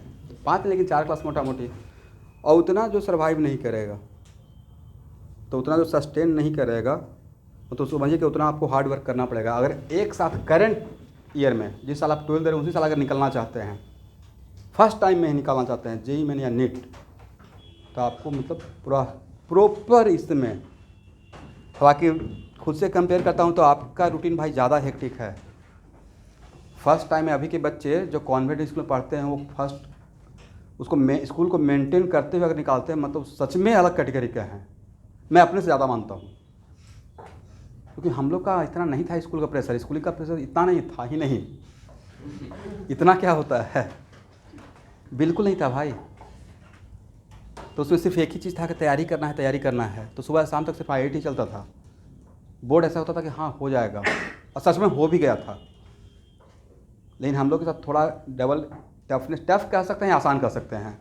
अब उसमें अगर 15 क्वेश्चन बनाना है, 30 क्वेश्चन दिया हुआ है, तो टफ नहीं है। तो हम लोग टाइम पे 11th और 12th दोनों आता था, 11th और 12th दोनों आ रहा है, तो बीच में ऑप्शन और लिखा रहता था, ये बनाइए, नहीं तो एक क्वेश्चन अगर 12th का है तो दूसरा क्वेश्चन 11th का है, दोनों जो। लेकिन आपको दोनों साल का पढ़ के तो जाना पड़ेगा। उससे फ़ायदा क्या हुआ कि जिस साल आप बोर्ड दे रहे हैं उस साल दोनों साल का सिलेबस आपको माइंड में घूम रहा है बोर्ड के साथ साथ, ये कुछ नहीं कीजिएगा, बोर्ड के लिए तो पक्का पढ़िएगा। और आप जेईई मेन का लेवल का तैयारी, IIT लेवल का मैथ पढ़े हैं, तो बोर्ड का मैथ तो दो मेथड से बनना चाहिए। फिर भी अगर नहीं बनता, इसका मतलब घर पर नहीं पढ़े हैं। वेरी फ्रैंकली, जो टीचर जो सीक्वेंस को फॉलो करने के लिए बोला गया है, तो आपको पहले ही बोले थे ना कि देखिए जब 11th क्लास स्टार्ट होता है, देखते हैं अगला 1 महीना 2 महीना बच्चे कितना एनर्जेटिक रहते हैं। एक बात पूछते हैं, 10 बात वो पूछते हैं। अभी 10 बार मैं बोलता हूँ, 1 बार वो बोलते हैं, उल्टा हो जाता है। बट उसी एनर्जी लेवल को लास्ट डे तक अगर मेंटेन किया जाए, अब अप एंड डाउन होगा, ऐसे ऐसे चलते रहेगा। कभी कोई सब्जेक्ट बहुत समझ में आ रहा है, कोई कम समझ में आ रहा है, तो 100% नहीं चाहिए भाई। 100% अगर मार्क्स आ गया, 1 साल आते आते रह गया था। हालांकि उस स्टूडेंट को बहुत बार नाम नहीं लेना चाहता हूँ, मतलब ख्याल होता है ना कि आप एक ही रिजल्ट के बारे में बात करते रहते हैं, लेकिन वो काबिल तारीफ था ना।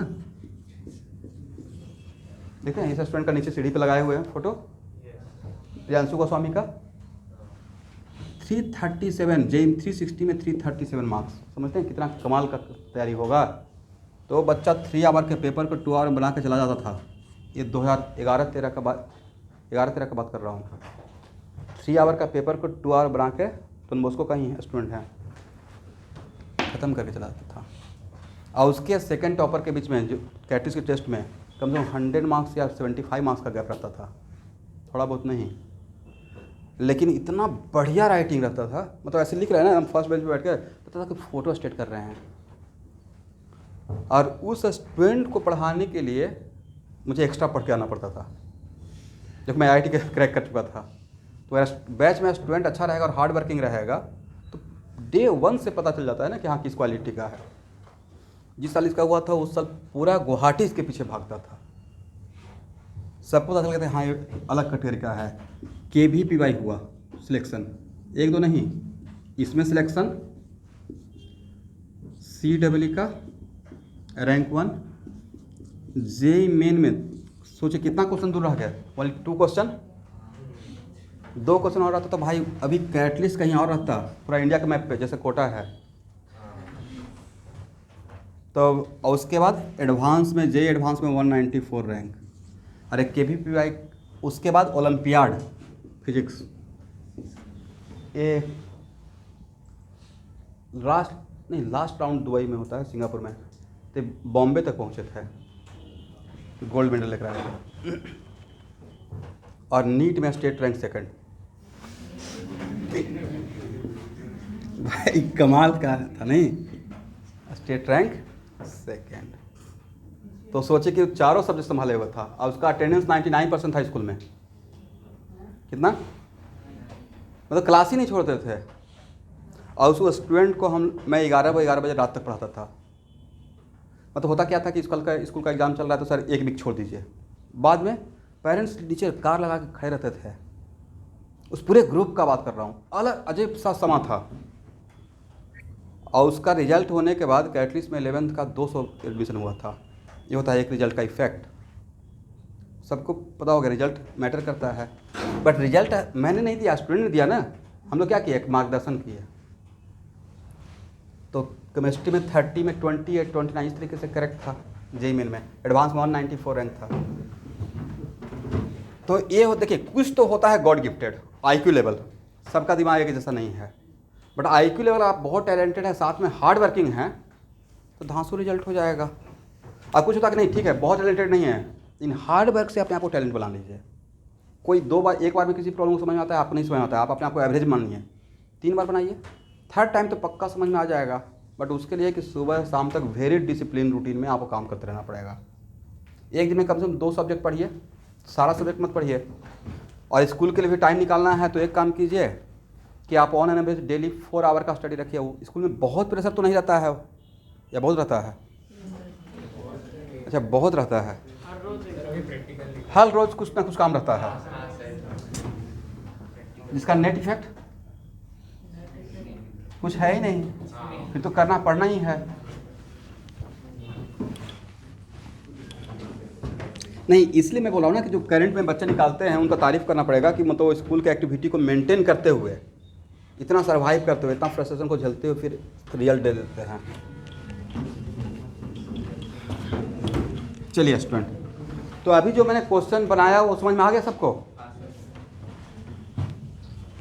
अब एक क्वेश्चन में 2000 से 2005 के बीच का क्वेश्चन ले रहा हूँ जो JEE मेन में आया हुआ है।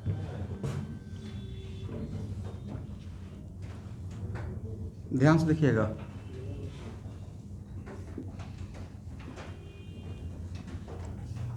ये है 30 डिग्री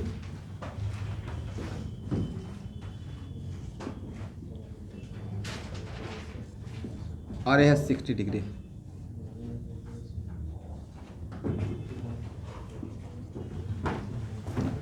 आपको तो ये तो पढ़ाया हुआ है relative motion, acceleration of one with respect to का एक्स कंपोनेंट क्या लिखिएगा, a1x माइनस, याद है ना? चलिए क्वेश्चन पूछा गया है acceleration of a with respect to b in vertical downward direction. किस डायरेक्शन में? फास्ट निकल गया।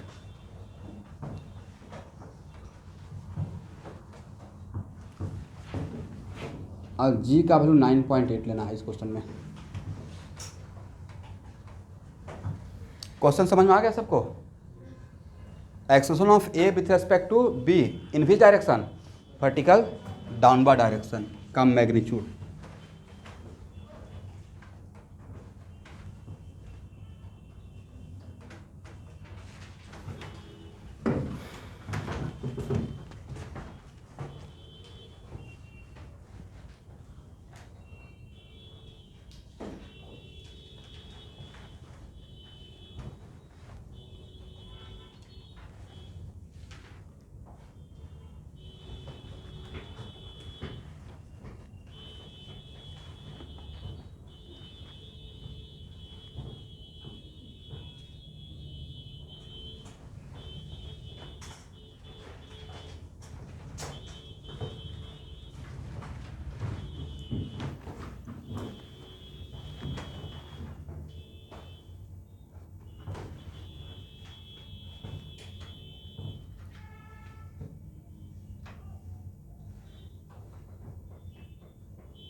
वर्टिकली डाउनवर्ड डायरेक्शन में। एक क्वेश्चन में लैंग्वेज दिया हुआ था acceleration of A with respect to B भी, और उसमें साथ में लिखा हुआ था वर्टिकली डाउनवर्ड। इसलिए वहाँ पे क्वेश्चन में आप लिख लीजिएगा।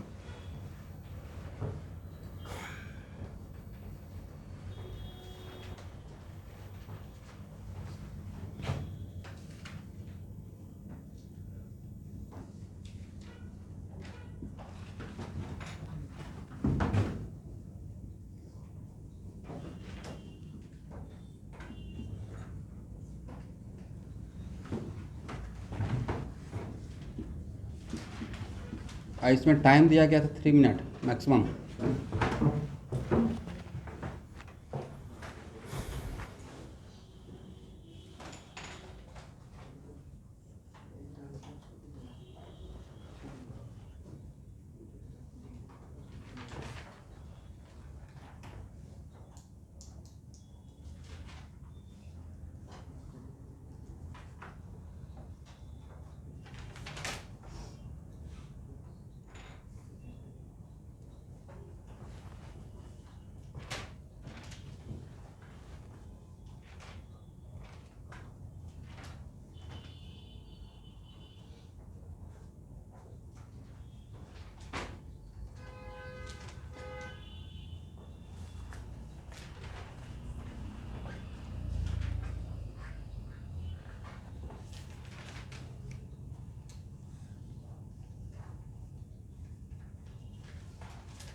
-4.9 मीटर पर सेकंड। मॉडुलस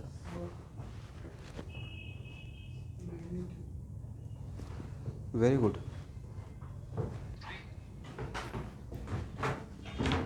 करेक्ट आंसर है 4.9 मीटर पर सेकंड स्क्वायर। नहीं, बढ़िया क्वेश्चन हो गया। देखो लोग क्या पूछ लेते हैं। इसका मतलब है कि हम लोग जो जैसा लैंग्वेज रहेगा वैसा क्वेश्चन सॉल्व करेंगे। मैं अब आपकी जगह पर रहता तो इस क्वेश्चन के बाद मैं आप इतना फ्री बॉडी डायग्राम दोबारा बनाते क्या? अभी तो देखे थे भाई इस डायरेक्शन का एक्सेशन जी साइन थीटा, राइट, मास पे डिपेंड कर रहा था। तो अगर मेहनत किए तो उसका लाभ उठाइए। तो acceleration of A equal to क्या लिखेंगे? जी साइन 30, और एक्सेशन ऑफ बी के लिए क्या लिखेंगे? जी साइन 60।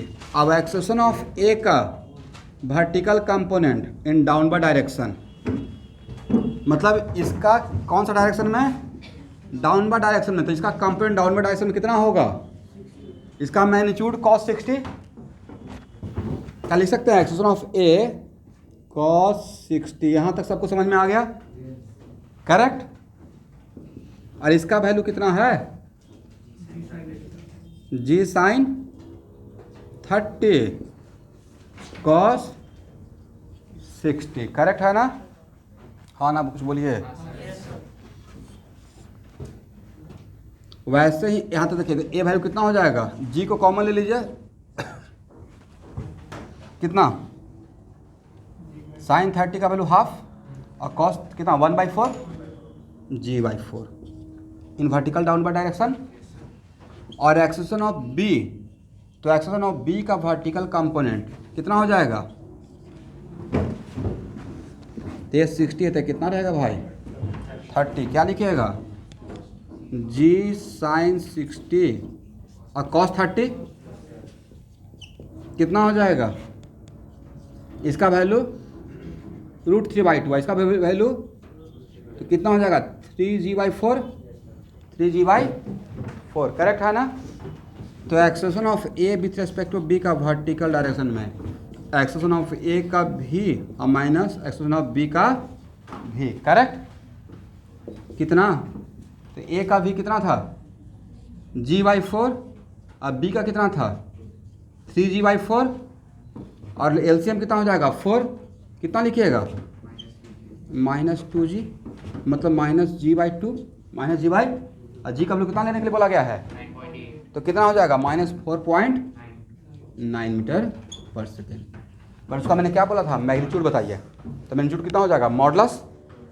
मैग्नीट्यूड का मतलब जो निकलेगा उसका बाद में क्या लगा देना है? मॉडुलस। तो आंसर क्या रहेगा? 4.9 रहेगा। सबको सॉल्यूशन समझ में आ गया है? इसका तो 1 मिनट यहाँ देखते रहिएगा, बहुत सिंपल कॉन्सेप्ट पे क्वेश्चन आता है। एडवांस का क्वेश्चन ट्विस्टेड और टफ रहता है, बट जेईई मेन और नीट का तो खैर बहुत आसान रहता है फिजिक्स। मतलब जेईई मेन का अगर इस तो नीट बहुत आसान रहेगा। अब उसमें बहुत लोगों को बोलते हुए मैं सुनता हूँ पर्सनली, फिजिक्स टान है।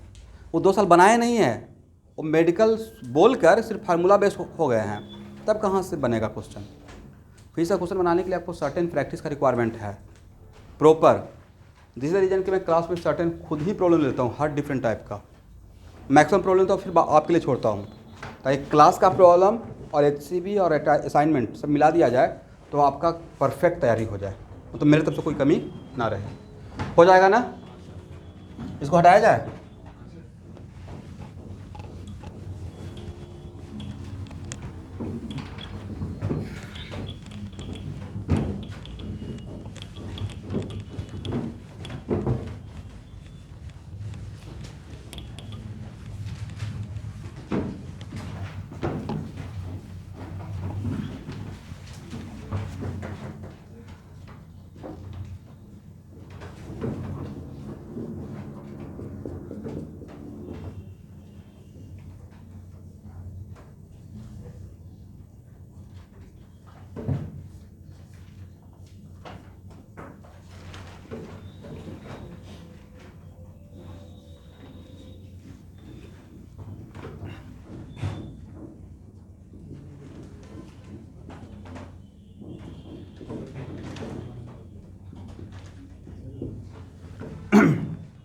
First question,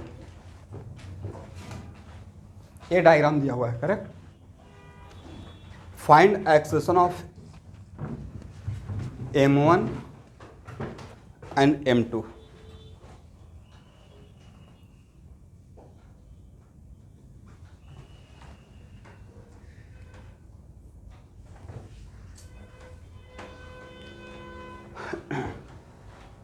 M1 M2 F given है, इसका मतलब है कि ये सब वैल्यू नोन है, ठीक है। Second question, find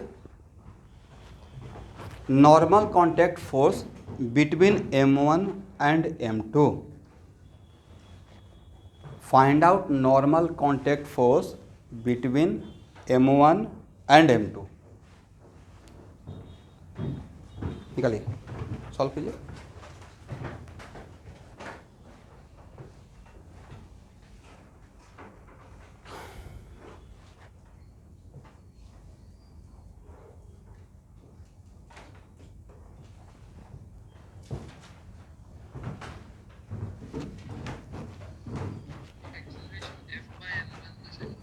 very good.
Normal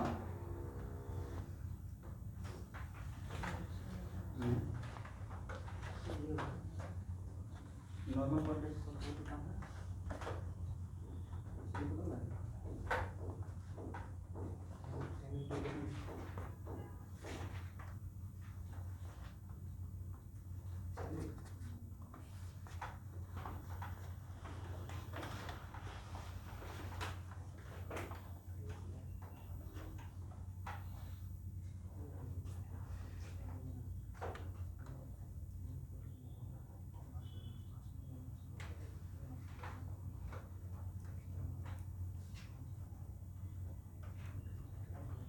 सही डायरेक्शन में जाते हैं। कोशिश कीजिए तो ट्रेन का है तो पता चल जाएगा, आपका काम हो जाएगा।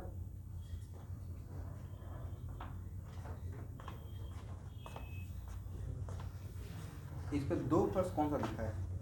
सर एक तो M1 लग रहा है और शायद ये वाला भी लगेगा क्या सर? ये वाला तो M1 लग रहा है, जब अलग सोच रहे हैं फिर सेम हो जाएगा फिर? नहीं, ये तो अगर M2 का अलग सोच रहे हैं तो M4 से M2 पे लगेगा क्या?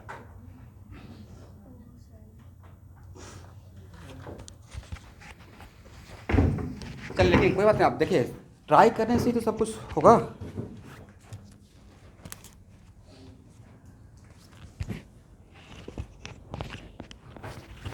सॉल्व कर लिए। देखिए इसमें से कुछ स्टूडेंट यहाँ आप देखिएगा, आप लोगों का टाइम खत्म हो गया।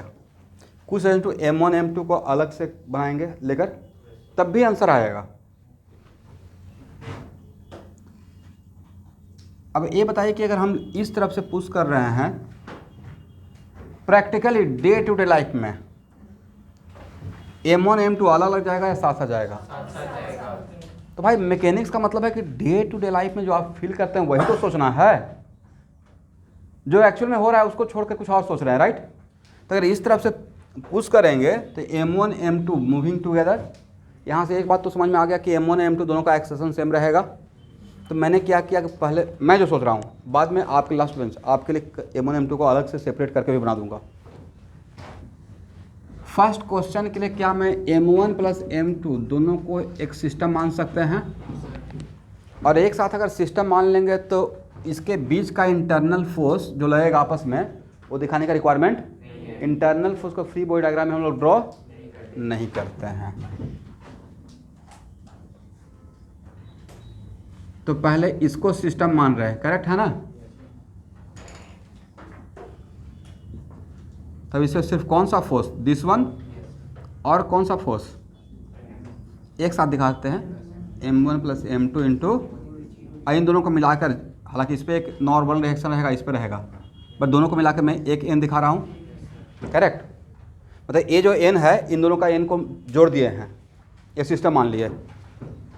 तो सर इसके बीच का तो आपने सोल्व किया ही नहीं, तो इसके बीच का तो इंटरनल फोर्स है ना। तो इंटरनल, जिसको आप सिस्टम मान रहे हैं, तो सिस्टम के अंदर का फोर्स, इंटरनल फोर्स को हम फ्री बॉडी डायग्राम ड्रॉ, यहाँ तक समझ में आ गया।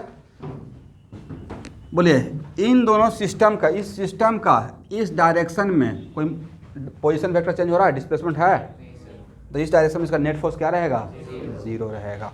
तो सारे फोर्स के कंपोनेंट को इस डायरेक्शन में ब्रेक करें, हॉरिजॉन्टल राइटवर्ड, क्योंकि इसका एक्सेशन है किधर, इधर ही रहेगा ना, हॉरिजॉन्टल राइटवर्ड।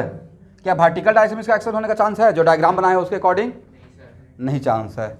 तो एफ का कंपोनेंट क्या रहेगा, एफ कॉस 0, और इसका कंपोनेंट 0, और इसका भी कंपोनेंट क्या, तो सारा फोर्स क्या है, equal to mass into A, this is the mass कितना सिस्टम का, m1 plus m2 into what, और this is the acceleration a in horizontal rightward direction. तो a इक्वल टू कितना हो जाएगा, f by m1 plus m2, correct. ये बहुत आसानी से निकल गया सिस्टम मानने से सिर्फ। अब सेकेंड क्या क्वेश्चन है everyone, normal contact force between what, m1 and m2। तो भाई नॉर्मल कॉन्टैक्ट फोर्स n1 और m1 और m2 के बीच में निकालना है, तो n तो दिखाना पड़ेगा फ्री बॉडी डायग्राम में, बिना n को दिखाए हुए काम चलेगा। तो m1 और m2 के बीच में नॉर्मल कॉन्टैक्ट फोर्स के लिए आपको separately free body diagram draw करना पड़ेगा, करेक्ट है ना। किसका फ्री बॉडी डायग्राम ड्रॉ कर रहे हैं, आंसर पे कोई इफेक्ट नहीं आएगा। मैं जानबूझ के m2 ड्रॉ कर रहा हूँ आपके लिए। किसका ड्रॉ कर रहे हैं, m2। अब मेरा सिस्टम हो गया m2, क्या हो गया, m2 पे कौन कौन सा फोर्स लगेगा सर, एक तो m2g लगेगा, एक n2 लगेगा, और इसको छोड़कर क्या वो जो f लग रहा था, अब यहाँ पे f दिखाएंगे, ये तो सेपरेट हो गया ना m1 से, f तो m1 पे लग रहा था, f का पॉइंट ऑफ एप्लीकेशन कहाँ था, m1 पे, एक साथ दिखा रहे थे इसलिए ऐसा f वहाँ पे दिखाए। बट इज इट, अगर m2 का सेपरेटली ड्रॉ करेंगे तो क्या इसे यहाँ पे f दिखाना सही रहेगा, उचित रहेगा, नहीं रहेगा, क्योंकि m2 तो सिर्फ m1 के कांटेक्ट में है। क्या वो अप्लाइड फोर्स m2 पे लग रहा था, साथ साथ था तो उसका लाभ मिल रहा था, बट अगर सेपरेटली ड्रॉ की जगह तो f को यहाँ पे दिखाने का रिक्वायरमेंट गलत हो जाएगा, वही आपका मिस्टेक था, करेक्ट। तो अब नेक्स्ट क्वेश्चन, बट ये तो बोलेंगे नॉर्मल एन, और एन कौन लगाएगा, this is the normal contact force on 2 due to 1, correct. और यही तो आपको पूछा गया है, यही पूछा गया है, करेक्ट है ना। अब बताइए, पूरे सिस्टम का एक्सेलरेशन और m1 का एक्सेलरेशन और m2 का सेपरेट एक्सेलरेशन डिफरेंट रहेगा, सेम रहेगा, सेम रहेगा। तो सारे फोर्स के कंपोनेंट को आप हॉरिजॉन्टल राइटवर्ड डायरेक्शन में रिजॉल्व कीजिए। तो इसका कंपोनेंट कितना, 0, इसका कंपोनेंट भी कितना रहेगा, सिर्फ किसका कंपोनेंट मिलेगा, लिख सकते हैं n cos 0, n cos equal to what, m2 into A, m2 into, अब भाई ए तो पता है या ना, f by m1 plus, this is the answer, correct है ना एवरीवन। अब आप में से बताइए कौन कौन लोग m1 m2 का separately free body diagram draw करके सॉल्व कर रहे थे, आंसर पक्का आएगा ही आएगा, आ जाएगा। यहाँ तक, यहाँ इस सॉल्यूशन को समझ में आ गया, ये थोड़ा शॉर्टकट था, थोड़ा स्मार्ट था, नहीं जल्दी से हो जाएगा। सिस्टम मानना सीखिए, करेक्ट। इसको हटाएं, इसको भी लिख लीजिए भाई, आप लोग का लर्निंग प्रोसेस है, कुछ नया तरीके से अगर सॉल्व कर रहे हैं तो उसको भी लिखिए, इससे आपको सोचने का दायरा बढ़ेगा, पॉइंट ऑफ व्यू।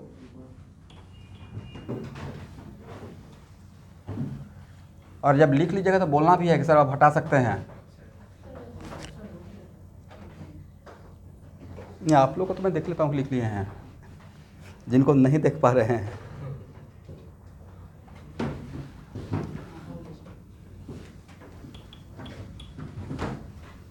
भाई 11th क्लास में तो आप लोग ऑनलाइन कर लिए, 12th में प्लीज़ आ जाइएगा ऑफलाइन के लिए, उस टाइम बोर्ड भी रहेगा, राइट।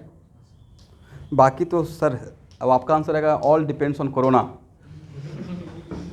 अब वही है ना, वही तो एक फैक्टर है, उसी को लेके सारा कहानी चल रहा है। वो आप लोग के लिए एक ब्रह्मास्त्र हो गया कवच। कुछ भी है सर, कोरोना का बहुत डर है।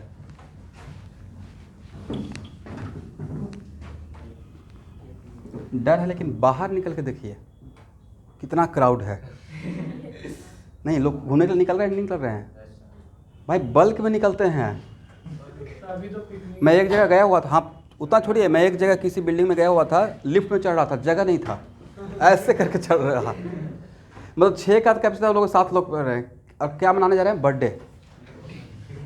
पता चल गया बातचीत से, ये है सीन। तो सारा कोरोना आ गया पढ़ाई के टाइम पे। हाँ, पिकनिक का भी मौसम आ गया। नहीं, मैं पिछले 10 साल से सोच रहा हूँ कि कभी पिकनिक पे जाएंगे। बस मेरा एक दिली ख्वाहिश ही रहता है कि हाँ कभी चंद्रपुर जाके पिकनिक जाएंगे।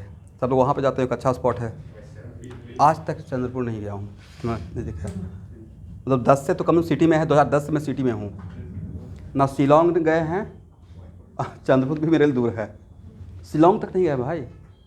बहुत हिम्मत करके पिछले साल 1 जनवरी को थोड़ा रिलैक्स मिला था, तो वहाँ पे गए थे सोनापुर में, एक मतलब पूरे फैमिली के साथ। नहीं, दिशांग उधर नहीं था, कुछ और नाम तो उसका था। वो घूम के ऐसे जाया जाता था गांव में, लेकिन अच्छा था।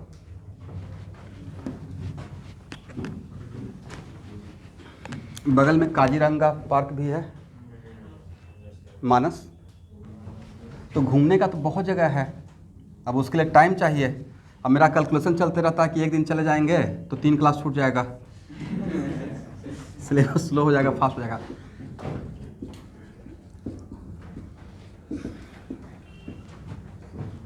चलिए, M1 का फ्री बॉडी डायग्राम।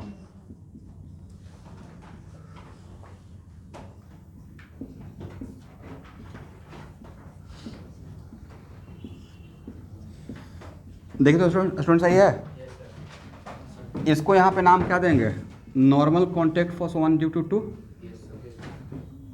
और कोई फोर्स इस पे दिखाना है? नहीं। M2 का फ्री बॉडी डायग्राम ड्रॉ करेंगे तो कौन कौन सा फोर्स? एक तो M2G रहेगा ही रहेगा, इसका नाम N2 देते हैं। और N, इस N का क्या क्या पढ़िएगा? और नहीं था कि A और A आपस में एक्शन रिएक्शन है, ये आपस में क्या है? दोनों का मैग्नीट्यूड सेम रहेगा, डायरेक्शन जस्ट अपोजिट रहेगा। और दोनों का एक्शन डिफरेंट रहेगा, सेम रहेगा, एक्सेलरेशन सेम रहेगा, साथ साथ जा रहा है ना, right. Both are moving together. तो इसका कंपोनेंट M1 के लिए सारे फोर्स का कंपोनेंट इस डायरेक्शन में रिजॉल्व कीजिए। क्या लिख सकते हैं? F minus N equal to M1 into A। हाँ या ना बोलते रहिएगा। क्या इसके लिए ये लिख सकते हैं? इस डायरेक्शन के लिए कितना अननोन हो गया? 2, N और A। तो 2 अननोन है तो 2 इक्वेशन डेवलप करेंगे तो काम बन जाएगा। 1 इक्वेशन इज दिस वन। यहाँ पे सारे फोर्स के कंपोनेंट को ब्रेक कीजिए इस डायरेक्शन में, तो क्या लिख सकते हैं? N equal to M2 into A। N equal to what? First equation और सेकेंड इक्वेशन में दोनों को मिलाकर कितना? 2 इक्वेशन बन गया। और अननोन क्या है? N और A। सॉल्व हो जाएगा। तो आपका कहाँ पे मिस्टेक हो रहा था या क्यों नहीं बना था देख लीजिएगा। तो दोनों में अभी समझ में आ गया कहाँ पे मिस्टेक हुआ है? हो जाएगा ना? ठीक है, चलिए तो यहाँ से ही कल के क्लास में मिलते हैं, ठीक है। और आप लोग साथ में SC भी लेते आइएगा, चाहे मैं यूज़ करूँ या ना करूँ।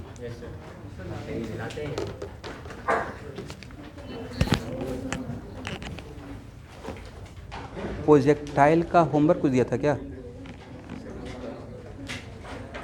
HCV नहीं HC भी दिया था पूरा रेस्ट एंड मोशन का, वो तो सॉल्व वो डिस्कस करूँगा, डोंट वरी, एक एक प्रॉब्लम डिस्कस कर दूंगा।